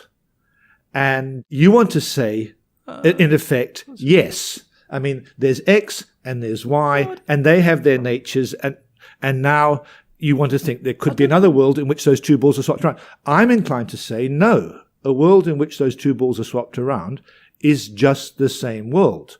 Now, I don't think this was quite the point I'm making. I thought I'm saying, could this be a world? So in the two steel balls, they've got characteristics that they're balls and they're made of steel. I'm saying there's an X and Y. There's nothing more to their nature than being non-identical with each other. Is that a genuine possibility? So what is an X? Well, it's not Y. What is a Y? Well, it's not X. And that's all there is to this world. Is that a genuine possibility? Are you thinking about individual objects, or are you, is it okay to think about this question in terms of individual objects, like steel balls? Okay. No, but they don't have any other properties apart from... Okay. The only property that holds them apart, so to speak, the only property that they don't share is that the first is different from the second, and the second, and that's a rather strange property from my perspective, because the world in which the two balls were switched around would just be the same world again. So they don't have a kind of hexiety that pulls them apart. All that's holding them apart is their kind of brute non-identity. So you would have a problem with this world because of your distrust of hexieties rather than... So hexieties and quiddities kind of, in many contexts, stand or fall together. And so... Okay, so maybe we're not going to get much out of this, given that maybe you do, maybe you don't think that's a genuine possibility, but for a different reason. So we might try and do something with positive and negative charges, and look, we're going to have this argument afterwards. Yeah. Let's go and have discussion in the pub later. Yeah, okay. Okay, so we'll move on from hexieties and quiddities now, and let's... Please do. We will. And let's go back to the problem David raised for Philip earlier, which is, it was called the grain problem. Yeah, well, this is... So there is this rapidly emerging literature on Russellian monism and taking serious... I mean, there are... I think it's a very attractive view, as I've tried to make clear, but there are all sorts of problems that need to be addressed, and this is one of them. Maybe it's sometimes called the structural mismatch problem. Maybe it seems like the structure of consciousness seems to be radically unlike the structure of the brain. If you're a dualist, that's not a problem. They're different things. But if you're a Russellian monist, the structure of consciousness is the intrinsic nature of the brain or parts of the brain. So it kind of looks weird if they don't have the same structure, especially if well, as David said, if you accept that what I've said, this view that we sort of have access to the complete nature of our conscious states. Yeah, so it's an important problem. I guess part of my response to this, maybe this brings in a further thing, is to adopt priority monism. I think things look a little bit better, and this is where the view I ultimately defend in my book and other places. So philosophers tend to assume that big things are grounded in little things, so that the table here exists and is the way it is because of its fundamental particles or whatever, arranged in a certain way. And everything exists and it is the way it is because of fundamental particles and their arrangements. But Jonathan Schaffer, for the past decade or so, has been conducting a rigorous and wide-ranging defense. I mean, nothing to do with consciousness or panpsychism, although interestingly, he does have written a paper on consciousness recently relating to these matters. Anyway, a wide-ranging defense of view he calls priority monism that sort of turns that on its head. So little things are grounded in big things. And ultimately, everything exists and is the way it is because of the universe. And the universe is the one fundamental thing. And he argues this fits better with modern physics. And anyway, very interesting stuff. So I adopt a Russellian monist version of this view. So then on this view, smaller parts of the brain are grounded in the brain as a whole, because little things are grounded in big things. So I think this puts it in a slightly different perspective, because it's not that a conscious state is grounded in fundamental micro things making it up. Rather, the conscious state is grounded in the more expansive reality that incorporates it. And also, I also think part of the problem might be thinking that the conscious state has to be the sort of whole brain state. And then you think, the whole, as sort of this really complicated billions and billions of neurons. But I think the conscious state could be a sort of funny slice of the brain state, a funny kind of, from the perspective of physics, kind of quite gerrymandered, a sort of weird slice of it. Might not be the kind of slice that you'd naturally think of from an empirical perspective. So my hope is that that these two considerations are a way of resolving these issues. Philip, you've brought up panpsychism. Could you explain to us what panpsychism is and how it approaches the problem of consciousness? I don't think I did bring up panpsychism. You mentioned it briefly. Did I? Well, you at least name dropped it. Oh, did I? So panpsychism, yeah. So panpsychism is the view that consciousness is a fundamental and ubiquitous feature of the physical world. So I think maybe the best way to think about it is to think about organisms with very simple consciousness and then go from there. So you think, humans have very rich, complex conscious experience, and then maybe horses a little bit less so, mice less so again. And as you keep going down to simpler and simpler life forms, I guess the common sense view is that somewhere along that journey, the light of consciousness sort of switches off. That maybe it's flies, a fly's consciousness, or conscious, I don't know, amoebas, but the panpsychist says no, it keeps on going. So you get simpler and simpler, these, ultimately physical systems, an organism is a physical system, assuming dualism is false, the consciousness gets simpler and simpler, and this carries on right down into the fundamental constituents of the physical world. Maybe electrons and quarks having very, very unimaginably basic kinds of experience to reflect their very simple nature.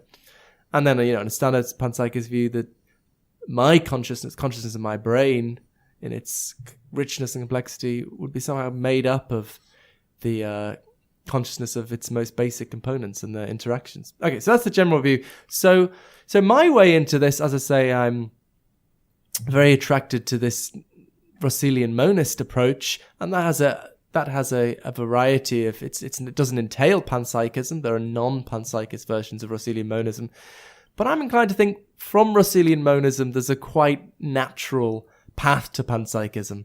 So maybe I'll just try and explain that. So, the thing about Russellian monism, it implies a kind of radical rethinking about our epistemological starting points. So, and I think it takes a kind of while to fully absorb that. So, if you're in the mindset of thinking that physical science is giving us this complete account of the physical world, space-time and matter, then, panpsychism looks perhaps pretty implausible because physics doesn't seem to be telling us that electrons have consciousness.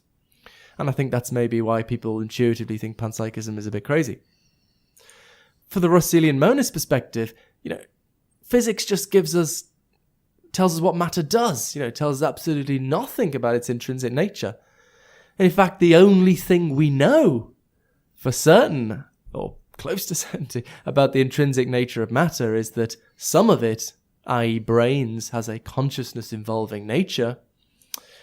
Then I think, from that starting point, that epistemological starting point, the most simple, parsimonious speculation about the intrinsic nature of matter outside of brains is that it has a nature continuous with the nature of matter inside of brains, in also having a consciousness involving nature.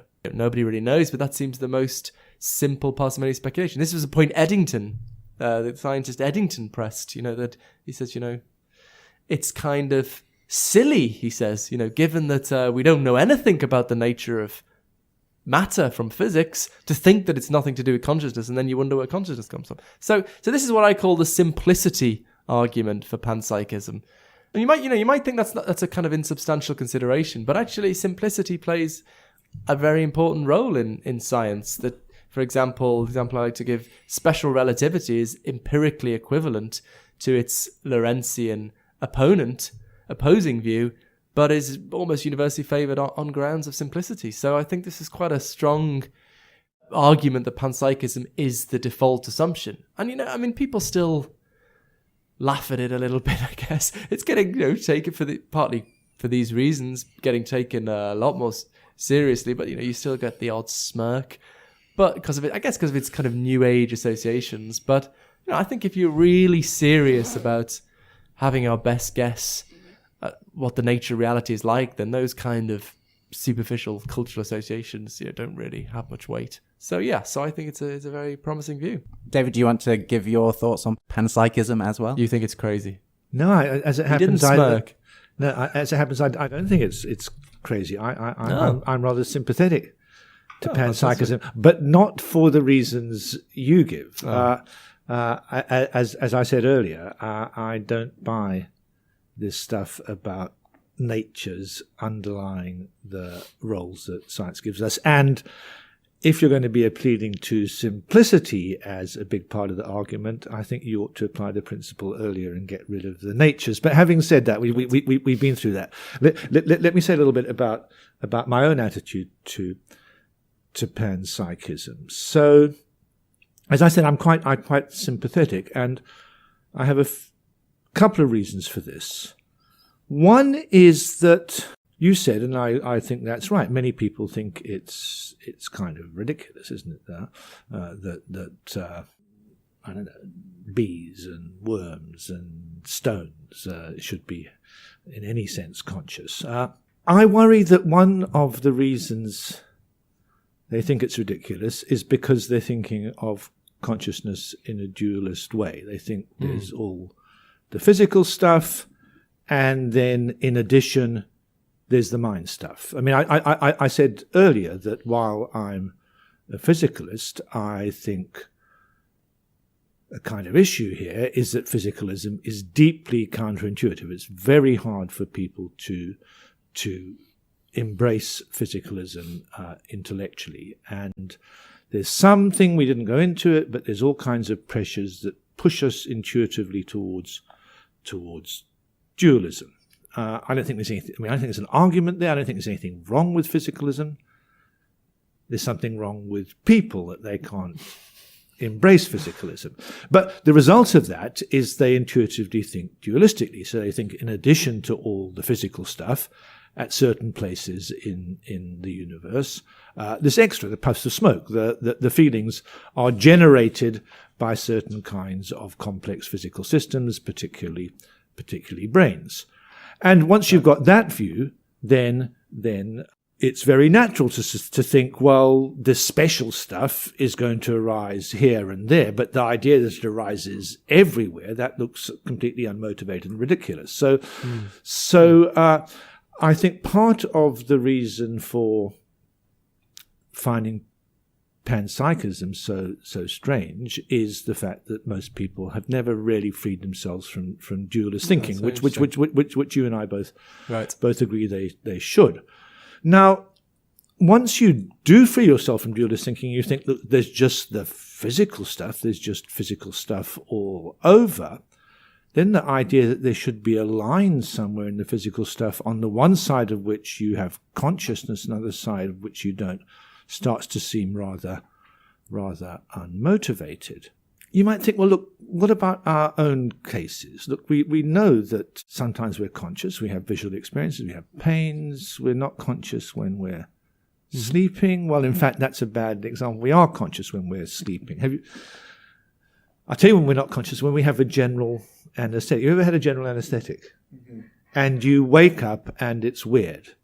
And it's weird not because you don't know where you are, because you do know you just had an operation and just come out. That's not what's weird. You know exactly what's weird is that nothing has been going on for the past 3 or 4 hours. And that is very weird. And it's very different from falling asleep. Okay. So there are cases, not sleeping, but general anesthetics. You don't take the dreamless sleep? We're unconscious in dreamless sleep. I think when you're asleep, even dreamless sleep, you kind of, about the position of your limbs, if you're uncomfortable, that there's noises going outside. I mean, you mightn't remember them very well, but I think kind of by our normal standards, we're conscious. Okay.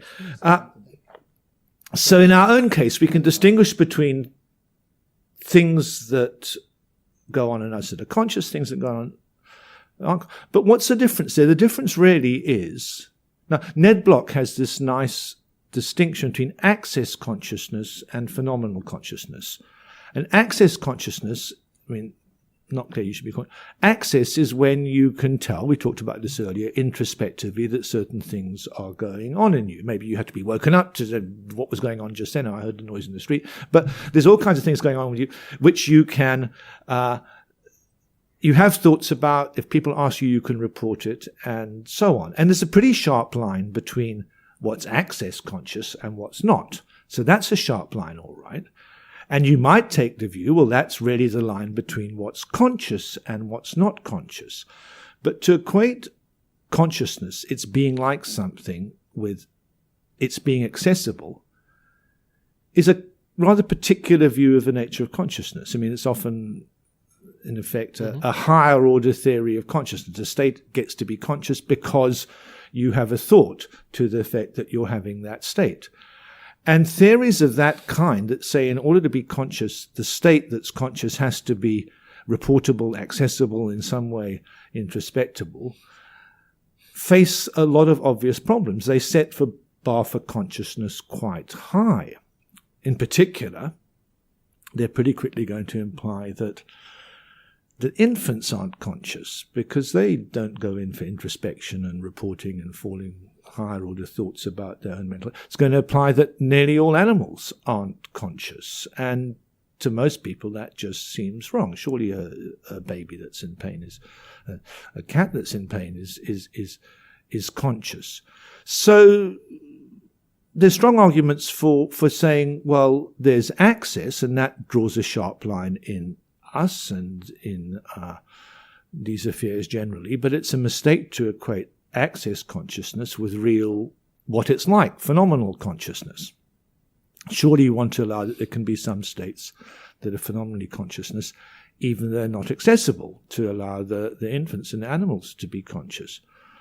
But once you allow that, then the floodgates start to open. I mean, who's to say that things going on in your brain, that early visual processing, which aren't accessible, who's to say that they aren't in some sense conscious? I mean, maybe they're not conscious for me, but maybe they're conscious for some subpart of my brain. And if that doesn't sit, well, leave that to one side. But surely the states going on in the infants and the cats are conscious, even though they're not accessible. But once you allow things can be conscious, even though nobody is reporting on them, then it's not at all clear what's going to rule out bees and worms being conscious. I mean, there are things going on in them. They can't report them or they don't think about them, but they and once worms. Well, let's get down to bacteria and viruses and stones. Well, I mean, not much is going on in a stone, but I don't see any reason for supposing that there's some sharp line on one side of which there's feelings and the light is on, and the other side of which is not. That seems to me to be something pushed onto us by dualist thinking, where there's this extra light. And once you get free of dualism, I don't see any reason for supposing there isn't a kind of gradual tailing off till you get down to the stones and quarks, where I would say there's not very much going on at all. So I have quite different reasons from you, but I'm quite sympathetic to panpsychist thinking. That's very interesting. I didn't expect that overview. Well, I think actually I do share some of those motivations as well. I mean, it's an old argument of panpsychism. I think William James and others pushed that. If you're thinking in evolutionary terms, it's kind of somewhat inelegant to think there's a kind of sharp cutoff where the light of consciousness switches on. And I've defended something similar in a paper, bringing in. Well, maybe you won't share this motivation, but the idea that consciousness is not vague. It's not a vague matter whether or not something is conscious. And this might be of interest. There's the classic Sorites paradox with the heap of sand. I don't know whether this has gone into, and when does a heap of sand stop becoming a heap of sand when we take off grains? Most answers to that will involve, the notion of a heap is somewhat vague. So, but if you think consciousness is not vague, then it looks like the Sorites paradox comes pretty good, actually. So I give the example of, in the Bible, God turns Lot's wife into a pillar of salt. This is just a vivid example. So I imagine if God did it sort of to create a kind of Sorites situation, particle by particle, really slowly and one particle at a time until she's a pillar of salt. I mean, it's crazy to think that one slight change of a particle would make the difference between being conscious and not conscious. And, this isn't a problem with a heap because the concept of a heap is vague. But if you think the concept of consciousness is utterly precise, it's really implausible that some slight change would make that radical difference. I mean, I stole the argument really from David Lewis and Ted Sider. They argue for a strange view about the composition of objects. They argue that there's an object composed of me, David's nose, and the planet Venus on these kind of considerations. Okay, but yeah, I sort of stole the argument as an argument for panpsychism in that context. But yeah, so maybe you don't. I know you don't think consciousness is not. You don't agree with me that consciousness is not a vague concept, but there's a somewhat similar motivation there. Worries about continuity. These theoretical virtues that are very important to science: elegance, simplicity, continuity. Yeah, which might be more important than these kind of cultural associations that panpsychism sounds a bit weird. Lots of scientific views sound a bit weird. Not that panpsychism isn't necessarily a scientific view, but...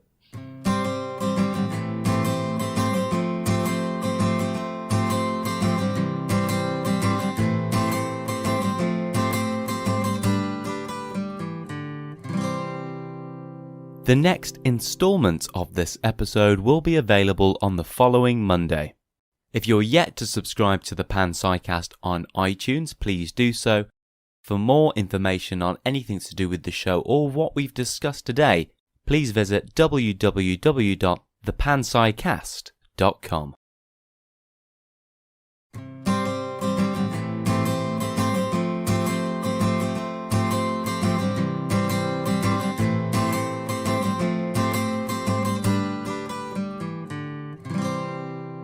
Part 2, listeners' questions. First of all, thank you very much for Philip and David coming in today and giving such a great description of both of your points of view. We have a bunch of questions from people on Twitter, but before we get onto that, I just wanted to raise one question about something that was raised in the discussion, which was, why do we think that dualism seems to be the most intuitive response to this issue? Why is it that it appears to be the average way of thinking? Okay, so as I said a few times earlier, there seems to be a strong intuition in favour of dualism, despite all the arguments, which, Philip agrees about this, are against dualism. You end up with epiphenomenalism. There's strong arguments for avoiding dualism, but people, including us, I think, can't help but think in dualist terms often. So there's a kind of psychological, sociological question. What's the explanation for this resistance to monism in our kind of unreflective thinking? There's quite a lot of literature on this, and I'll just mention a few of the suggestions that have been put forward very quickly. So one thought is that it's part of our historical culture. We many of us live in societies that have religious history, and religion certainly separates the mind and the brain, and maybe that lives on in most people's thinking. Another answer is the Yale psychologist wrote a book called Descartes' Baby. He thinks we're all natural-born dualists. He thinks the way the brain divides the world very early on, with very young children, into the minded, the sentient parts of the world, the inanimate parts of the world, very deep in our thinking, and we can't really countenance something being in both categories, like the mind-brain. How many? That's two ones. I've got an idea. I've dubbed it the antipathetic fallacy, which is that the way we think about pains are C fibers, and on the first, when we think pains, we imagine the pain. When we think C fibers, we don't imagine the pain. Then we think the C fibers leave out the pain, and that's a kind of confusion that's quite seductive, I think. That's here's another thought. Here's a fourth suggestion. Philip thinks that when we introspect, the nature of our experiences is completely revealed to us. I don't think that's a good thought, but it may be a quite intuitively natural, compelling thought, and to the extent people think that, they'll think that what's revealed to them it's not physical. So that's another thing that might push people towards dualism. Final suggestion is that there's something about our cognitive architecture. Normally when we discover identity, Superman is Clark Kent. We kind of had two files in our mental filing system, one with the Clark Kent information, one with the Superman information. We discovered they're the same thing. We merged the files, and some people argue that the way we think about brain states is in one part of the brain, the way we think intuitively of experiences in terms of what they're like is in another part of the brain, and we just kind of can't merge the files given the way these two ways of thinking are housed in separate parts of the brain. And there's some literature arguing between these different explanations. And I used to engage in this, and I now think, why are we fighting? These aren't competing explanations. These are different suggestions, that pressures that push us towards dualism. Maybe let 1,000 schools of thought agree, and 5 schools of thought agree. Maybe these are all pressures that push people towards dualism, and that's why dualism is so prevalent. First question from Twitter comes from Consciousness Plus, or Adrian Nelson, the author of Origin of Consciousness. He poses the question, what are the ethical implications of panpsychism? Yeah, I think that's a really interesting question, and not something I've thought a great deal about. I mean, to my mind, actually, I think it has had a kind of ethical impact on my life, but only in one regard, and might be thought of as quite a surprising one. I think it stops me being vegetarian. I think if I wasn't a panpsychist, I'd probably be a vegetarian. I saw recently a really good mock documentary. Have you seen this? What's it called? By the comedian Simon Amstel? Yeah. What's it called? About this mock. Have you seen this, David? No, it's sort of set in the future where everyone's given up. Everyone's become vegan. They've all realised what a horrible thing it is to abuse animals, and they're looking back into the past about how that happened, and this kind of self-help groups about people who can't bear the guilt that they used to eat cheese and stuff. And anyway, it's very, very good. But at one point he says, at this time, humans realised that it was wrong to eat something with an inner life. And but the problem for me is I am very, very confident that plants have an inner life, are conscious. And so you've got to eat something. It's hard to know where to draw the line. So quite seriously, I think if I just thought animals were conscious and plants weren't, then that seems like a good dividing line. I'd probably be vegetarian or vegan. But because there isn't that dividing line, it's hard to know. So, I mean, I worry about animals suffering and take that into consideration. But I suppose I can't draw a line between what I think it's ethically permissible to kill and not.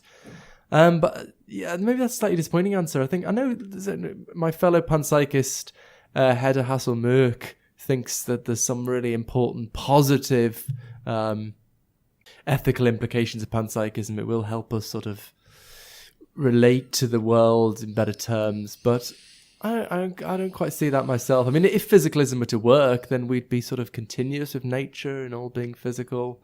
I don't think physicalism does work. Panpsychism has the same implication that we're all sort of continuous with nature, and so I can't. Yeah, that's the only one that I've got to is yet. But it's an interesting question, and I'd like to hear more about it and think more about it. Can I just quickly add one thing before David speaks, which is, would not most people just say you'd have to prioritize the consciousness that can experience pain? And that, because I think the biggest issue would be on an environmental basis, you might say, right, the trees and everything need protection. But even that would be contingent on the fact that if they're not protected, then other types of consciousness that can experience pain would be worse off.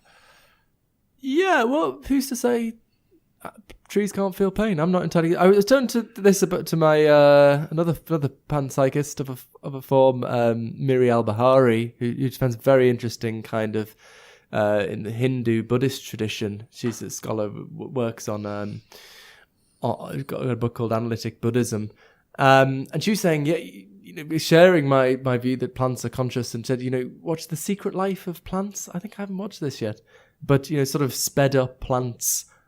And she thinks, once you see plants sped up, that gives you little doubt that they're conscious. Yeah, so it's not obvious to me that trees don't feel pain, actually. And But I think you probably would agree that we need to think about which beings are suffering and maybe minimize suffering, and maybe even plants get in on the suffering. I mean, presumably you're going to think that, I don't know, viruses don't suffer, or anyway, electrons don't suffer. And so I think that let's put killing to one side. Let's just think about animal welfare and suffering, and I think that's an important issue, obviously. And I think panpsychism is helpful in this way. And you posed it. Don't we want to find out whether the animals, let's stick to animals, are consciously in pain? And I worry that the emphasis on consciously there is not being helpful. Many people think about this. Look, here we've got flies and bees, and our animal protection laws are quite strict about, especially in respect of research, what you can do to mammals and octopuses have been allowed in, but they allow the researchers free rein when it comes to arthropods, other mollusks apart from the cephalopods, and so on. And many people think that the issue here is, are they conscious? And they spend a lot of time trying to find out a way of answering that question. And I feel, from my somewhat panpsychist point of view, that's a red herring. I mean, you should think about what's going on in these animals. Let's study bees and see how they react to various circumstances, how flexible their behavior is, what they seem to find valuable, what they're attracted to, what dissuades them from things, how they react in various situations. And just on that basis, don't ask, are they conscious? Do they get across the line dividing the non-conscious? Just ask, are they suffering? Is this behavior is this treatment making them suffer? And decide how to behave on that basis. I think that the agonizing about whether they're conscious or not is a red herring that can sometimes allow people, look at Descartes, to feel that they can justify things which clearly are unjustifiable. Right, essentially. So maybe there are sort of positive and sort of negative implications for animal welfare, or maybe negative, that's not the right way. But so in one hand, it might make us feel more sympathetic to bees, but on the other hand, it doesn't give an obvious dividing line between the things you can eat and the things you can't. But so there's two sort of... Now, well, what you can eat. So I mean, I'm with you. I'm not against eating rather complicated, sophisticated beings, provided that they don't suffer during their lives and are killed painlessly. And perhaps we should think about their relationships to their offspring, their parents. And so, I mean, there's quite a lot to take into account. But I don't rule out killing animals for food, but I do rule out their suffering unnecessarily. So, okay, the next question is from two particular users. One from a not so unique username, spelled with a 3 at the end, and also from Consciousness Plus once more. And the question is as follows: what do you think is the most plausible answer to the combination problem? Yeah, I was waiting for this one to come. So this is seen to be, I guess, the big problem for panpsychism, and it is a very serious problem. So the worry is, okay, so we attribute basic consciousness to the basic parts of the brain, but then we've still got to question, how do we get from how do those little things with their basic consciousness make up my consciousness, the consciousness of my brain? And we have a good understanding how parts of a car engine make up a car engine, or parts of a computer make up a computer, but it's really hard to make sense of the idea of lots of little minds making up a big mind. So this is just there's a lot of arguments to pad that out into, but that's the basic intuition. And if we can't solve that, people think, well, we've got a big problem for panpsychism, because it's human consciousness we want to explain after all, or human and animal consciousness. I guess most panpsychists will think of it as a sort of work in progress, and think that, admit that currently there's no wholly adequate account of this. And then some people think, okay, well, that's a good reason to just forget it, reject panpsychism. My reaction to that is, it's a bit like saying to early Darwinians, well, you haven't given a complete account of how the eye evolved. So, this natural selection stuff must be a load of rubbish. This is early days in science of consciousness. And, I think there's a very attractive theory here that avoids both the worries about dualism and, in my view, the worries about physicalism. And, there are still some problems. Actually, some people say, well, what's the difference with physicalism then? Physicalism can't solve the hard problem yet, at least. Panpsychism can't solve the combination problem. Again, it depends on, and again, this comes back to the need to have a sort of deeper understanding of the hard problem of consciousness itself. The arguments that motivate it, such as the knowledge argument, purport to show that physicalism can't possibly account for consciousness. Indeed, that it's incompatible with the existence of consciousness. So, if those arguments are sound, they might not be. David and I had been debating that. Then, that gives us an incredibly strong reason to think physicalism is false, because it's inconsistent with the existence of consciousness. We know consciousness exists, therefore physicalism must be false. Panpsychism doesn't have that. Nobody thinks panpsychism is inconsistent with the existence of consciousness. So even though it does have problems, such as the combination problem, I still think it's in much better position than physicalism. Philip, can I ask you a somewhat technical question? Might interest the listeners about your own position. It's not clear to me exactly why the combination problem is a combination problem for you. Here's how I understand the combination problem. Some people put it like this. Look, take all the neurons, and they've all got their kind of proto-consciousness, and put them together, and then we get pains. But conceivability argument, I could conceive all those neurons with their proto-consciousness, but a kind of zombie that doesn't have pains. And since what's conceivable is possible, now we're in a mess. But your relationship to the conceivability argument is rather complicated. You kind of take something out of it, and what does the work from your own argumentative point of view is the idea of phenomenal thinking being transparent, being revelatory.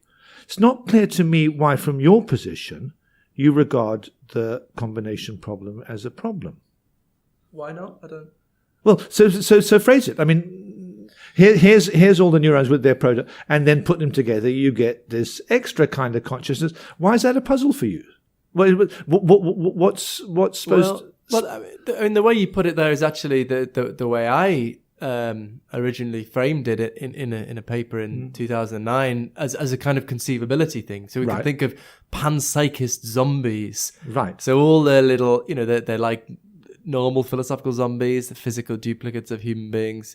But all their, unlike normal zombies, all their little bits are conscious, but there's no consciousness associated with the organism as a whole. Right. So you think, if you think conceivability is a guide to possibility, then they're possible. And then that seems to give you reason to think that panpsychism can't account for human consciousness, which is what...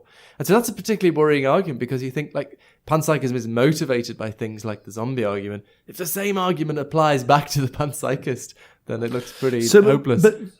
So that would be the... But of course, you don't, as does nobody, think that in general conceivability is a guide to possibility. It's only conceivability when thought using various concepts. But it looks like the concepts involved here are consciousness concepts. Like good. So you've got, on the one hand, the concepts of all the neurons with their proto phenomenality, and then you have on the other the pain that arrives when you put them together, and we're thinking of both of those in terms of a revelatory phenomenal concept. But it's supposed to reveal what? That when you put these together, you'll get the big pain, or the other way around. When you conceive of the big pain, you ought to see its parts. That's the grain problem we were talking about earlier. You have the problem both ways round. So I think conceivability entails possibility when you grasp the natures of everything involved in your conception. I mean, if these panpsychist zombies were just talking about consciousness concepts, when we attribute consciousness to their parts, and maybe sort of physical concepts to describe dispositional causal roles, they seem kind of transparent as well. So it seems like we understand everything that's going on. I mean, one possibility is, well, Now, there are other components that are essential to combination. So in my paper in the Oxford University Press Panpsychism volume that came out last year, I suggest what I call the phenomenal bonding solution, that maybe it seems like what's important to combination in general is the relationships.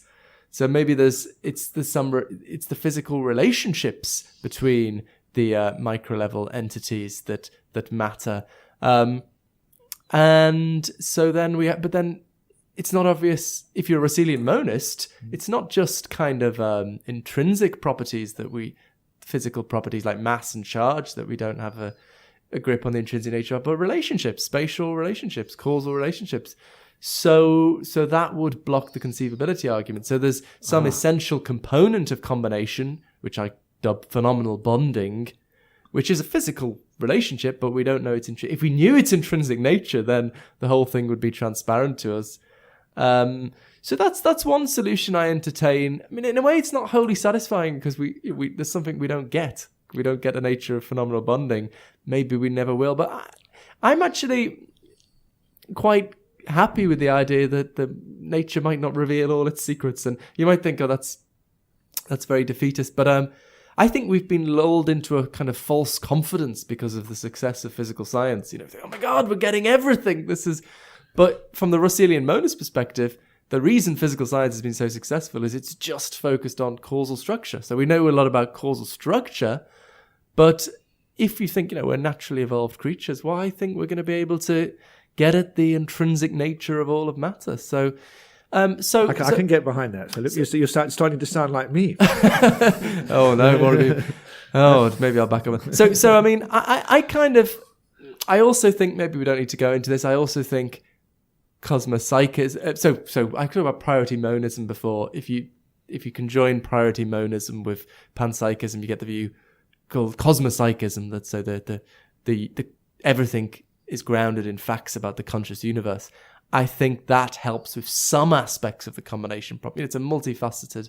I mean, maybe I won't go into the details. I mean, that's why I ultimately, one of the reasons I ultimately go for cosmopsychism in the final next penultimate chapter of my book. But I'm probably, I don't think it solves all the problems. I don't think it solves that conceivability problem ultimately. So I'm happy with, there's something we're not getting here, and maybe it's just some feature of matter that we can't access. It's sort of, Colin McGinn had a famous paper that readers might be interested in 1989, Can We Solve the Mind-Body Problem? And he argues we just can't get at the features of matter that underlie consciousness. I don't agree that he has a knockdown argument. So Dirk Pereboom responses and think, well, why can't we, and Chalmers to an extent, theorize our way to the nature of these things? So I'm sort of cautiously pessimistic. I think we'll probably never get a completely transparent explanation of how human consciousness emerges from more fundamental forms of consciousness. But we can still keep trying, and maybe I'm wrong. And the history of the track record of science doesn't, I don't think, give you any confidence that in this regard. But then the point is, so again, to repeat the point, okay, well, why not physicalism? But the point is, I think there are good arguments that physicalism is just incompatible with the essence of consciousness, which is not the case with panpsychism. So even if we can't, human limitations mean we can't fill in all the details, I still think we've got overwhelming reason to think it's the best guess at the nature of reality. Final question comes from long-time listener Kelly Perez. Her question is, scientists can now reproduce artificial organs, but will they ever be able to reproduce artificial consciousness? Oh, good question. What do you think, David? Yes, I don't have a problem with that. So we've kind of touched on some of the issues here. Here's the way I think about it. Given my panpsychist inclination, I don't think there's any kind of huge problem about machines getting to be conscious. If we agonize about whether they're conscious or not, we might find that we can't quickly arrive at a satisfactory answer. But here's one thing I feel pretty sure about. If there was a machine that was quite person-like, could pass the Turing test, commanded Data in Star Trek, we wouldn't have any doubts that this was a being that was a proper object of moral concern. If this being could have plans, concerns, exhibit distress, argue, we'd treat it like a person. We'd regard it as an object of moral concern. I'm not sure how far off we are from this. Who knows how quickly artificial intelligence is going to move? It's not hard to imagine people interacting with computers, programs on computers, Siri, Alexa, and so on. I mean, they're just in a way that will make them and most of us start to feel that we should worry about the welfare of these beings. I think that at that stage we wouldn't have any doubt that they were conscious. I think the decision about their being conscious in the way that requires moral concern will follow on the nature of their activities, not something that should be an input to the question of moral concern. It's effectively the point I was making about how to decide whether bees are suffering or not. The final point that I think really does bear thinking about is that you might worry about how it's going to be for these beings. There will be beings that I think we'll all count as conscious, that will be object of moral concern, which will be completely within our power. And the people who worry about the singularity think worrying about the converse possibility, but believe me, we control the switches in a way they don't, and we will be able to mistreat these beings. And it's something that people should maybe start worrying about quite soon. Well, yeah, I mean, that was nicely represented. What was that recent HBO TV series? Westworld. Oh, yeah. yes. So no, they get to be conscious, and then they start cutting up nasty, don't they? Yeah. We're pretty harsh with them. I think that's awful. Exactly. I mean, I wrote some short about Westworld actually for the questions website, which is linked to on my blog somewhere. And I mean, I think it's again, you find in Westworld though, there's this sort of ambiguity about what consciousness is supposed to be that comes up again and again. Is consciousness just experience, the way we've been using it today? Or is it self-awareness, the awareness of self? Or is it some kind of radical free will? Mm-hmm. And I think in Westworld, you're sort of flicking between the two and those, and really it's, the creatures are conscious when they start behaving in a way that goes against their programming, have some kind of radical free will. I was arguing with David Chalmers on email about this, actually. He thought that's what they meant by consciousness in the show. I kind of think there was a little bit of ambiguity, and what they really meant was they were, that's when they become conscious, when they get free will or something. Anyway, it's probably a little bit indeterminate. Yeah. So, I mean, this is, if causal, maybe David's wrong that the universe is causally closed, and maybe, If that were wrong, you didn't say that before. So I'm slightly agnostic. I mean, I'm kind of happy to concede, and I do sort of assume it in my work. But suppose it were true, then if there were these radically new causal processes that started emerging at some point of organic complexity, then that would be a clear dividing line and a sign that all right, this is the mark of consciousness. But if that's false, so let's assume it's false. Let's assume the physical world is causally closed. Then, I agree with David. There's not going to be this clear dividing line. We're going to certainly assume commander data is conscious. And so, come back to the question, I suppose. I mean, if you're a panpsychist, in a sense, it's very easy to create artificial consciousness because there's consciousness everywhere. But I suppose the question is, well, how do we can we create sophisticated kind of macro level, rational consciousness, I suppose. And then I'd probably agree with David, and I think there mightn't be that much difference between, the physicalist and the panpsychist. It's going to depend on your theory of consciousness, and your theory of what it takes for it to be consciousness, which is very much in part an empirical question. It's a theoretical question as well. And I think it's an open question. And, it's not obvious that the panpsychist or the physicalist will have different answers to that. It might be, if we have a scientific answer to what is physically required for consciousness, And maybe the panpsychist, the physicalist, and the dualist will all agree on that, but just give their different metaphysical accounts of what's going on. So, so I would probably just ditto what David said, assuming causal closure is true. I'm not entirely. Could I just? sure. Oh, sorry. I just wanted to raise one final point. I'm not sure if this necessarily makes sense, but if we're claiming that, depending on how far off in the future it is, that we can actually say map and create a conscious mind in a computer, then doesn't that raise the whole issue of if we create a bunch of beings inside the computer, that therefore, because we've created that technology, that it's as likely that we could be in that same type of technology ourselves from another removed point. And if that is the case, then doesn't that kind of answer the question anyway? Because our consciousness is just a mapped version of something else that was mapped from something else. It could be like an infinite loop going through there. Because surely if we've created that technology, it's more likely than not that we are part of the same issue. Yeah.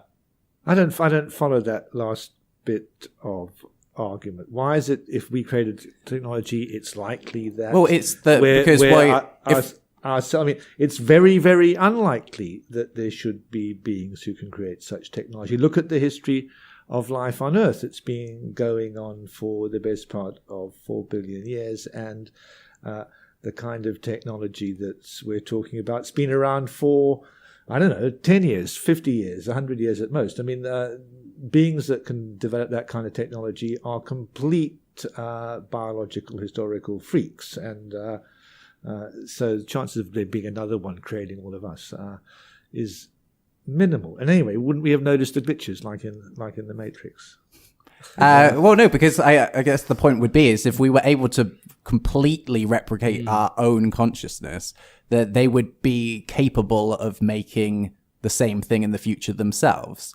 So, well, okay, perhaps not entirely definitely likely. It's surely a possibility if we were able to replicate it. Well, there's another question. If this is put, I think, did you put it in terms of computer simulations or? Yeah. I'm wondering whether a computer simulation would involve consciousness. It's not obvious to me that I don't know. It depends on your theory of consciousness, and I think it's an open question. But I guess panpsychists to Russellian monists who tend to think of consciousness as sort of a real categorical feature of the world and not going to think it's automatic. You're going to be skeptical of the idea that a computer simulation, a sort of virtual entity, would be conscious. So that might be one way around. If we've got good reason to think that virtual entities are not conscious, then that gives us a nice answer to an argument that we're not virtual entities, which I would like not to be, I think. But what would be the biggest difference between an artificial mind that we put into a robot body and one that was in the computer? How is that fundamentally different? So I don't think it's different. I'm curious, isn't there room for you to say that consciousness requires kind of biological wetware natures and silicon ones won't do the business? And I mean, is there room and are you attracted? Well, I mean, I think panpsychism is open on this, and it's as open a question as if it's physicalism. So yeah, one thing is, can you have a silicon conscious thing? Mm-hmm. But then if you've just got a computer simulation, well, it depends how we're thinking of computer simulation. Maybe I guess you tend to, maybe the hardware would be conscious, but the software is sort of, I guess a Russellian monist is going to be inclined to think that software isn't, strictly speaking, conscious because it's not a sort of metaphysically real entity. You might want further clarification on what I wonder about. So that's nice, and you're right that physicalists and Russellian monists completely neutral on whether commander data is conscious. Both of us can require or not require that you need carbon-based chemistry rather than silicon-based chemistry or something to get consciousness. So that's open. I'm slightly interested in your idea that the hardware is going to be maybe conscious, but the virtual structure is not really in the business of being conscious because it doesn't have enough oomphy nature at the bottom. Because that makes me think about human brains and all the neurons, and then this more abstract thing, the pain or the visual experience. Isn't that a bit like the virtual aspect of the machine? It's a good point, because it seems like it's combination problem. It's natural to think of Eurocelium mode as that human consciousness corresponds in some way to information states in the brain. Because I mean, it doesn't look like human consciousness doesn't look like the most natural way of carving up the physical stuff in the brain. It looks more like the kind of informational properties. And informational properties seem a bit like software, a bit abstract, a bit sort of not fully... So yeah, it's the problem. I mean, my hope is going back to the structural mismatch problem that does... Well, these informational properties are real categorical features of the brain. They're just a really funny slice of the brain, from the third person perspective. But have you been looking at recent stuff about proportional causation, kind of anti-Kim arguments in favor of the view that high-level properties can be causally efficacious in the fullest sense? So the generic property shared by all the beings who want to, say, hail a taxi is the property that should be thought of as the cause of their waving their arm, and not the more specific neural property that differs between the different beings. Proportional causation, that's Yablo, Menzies and List. Causation is a high-level physical phenomenon. Student. Exactly. I was just thinking that's one resource you could appeal to back up the idea that these relatively generic high-level properties are really physically significant properties, and thereby make some progress with the mismatch problem.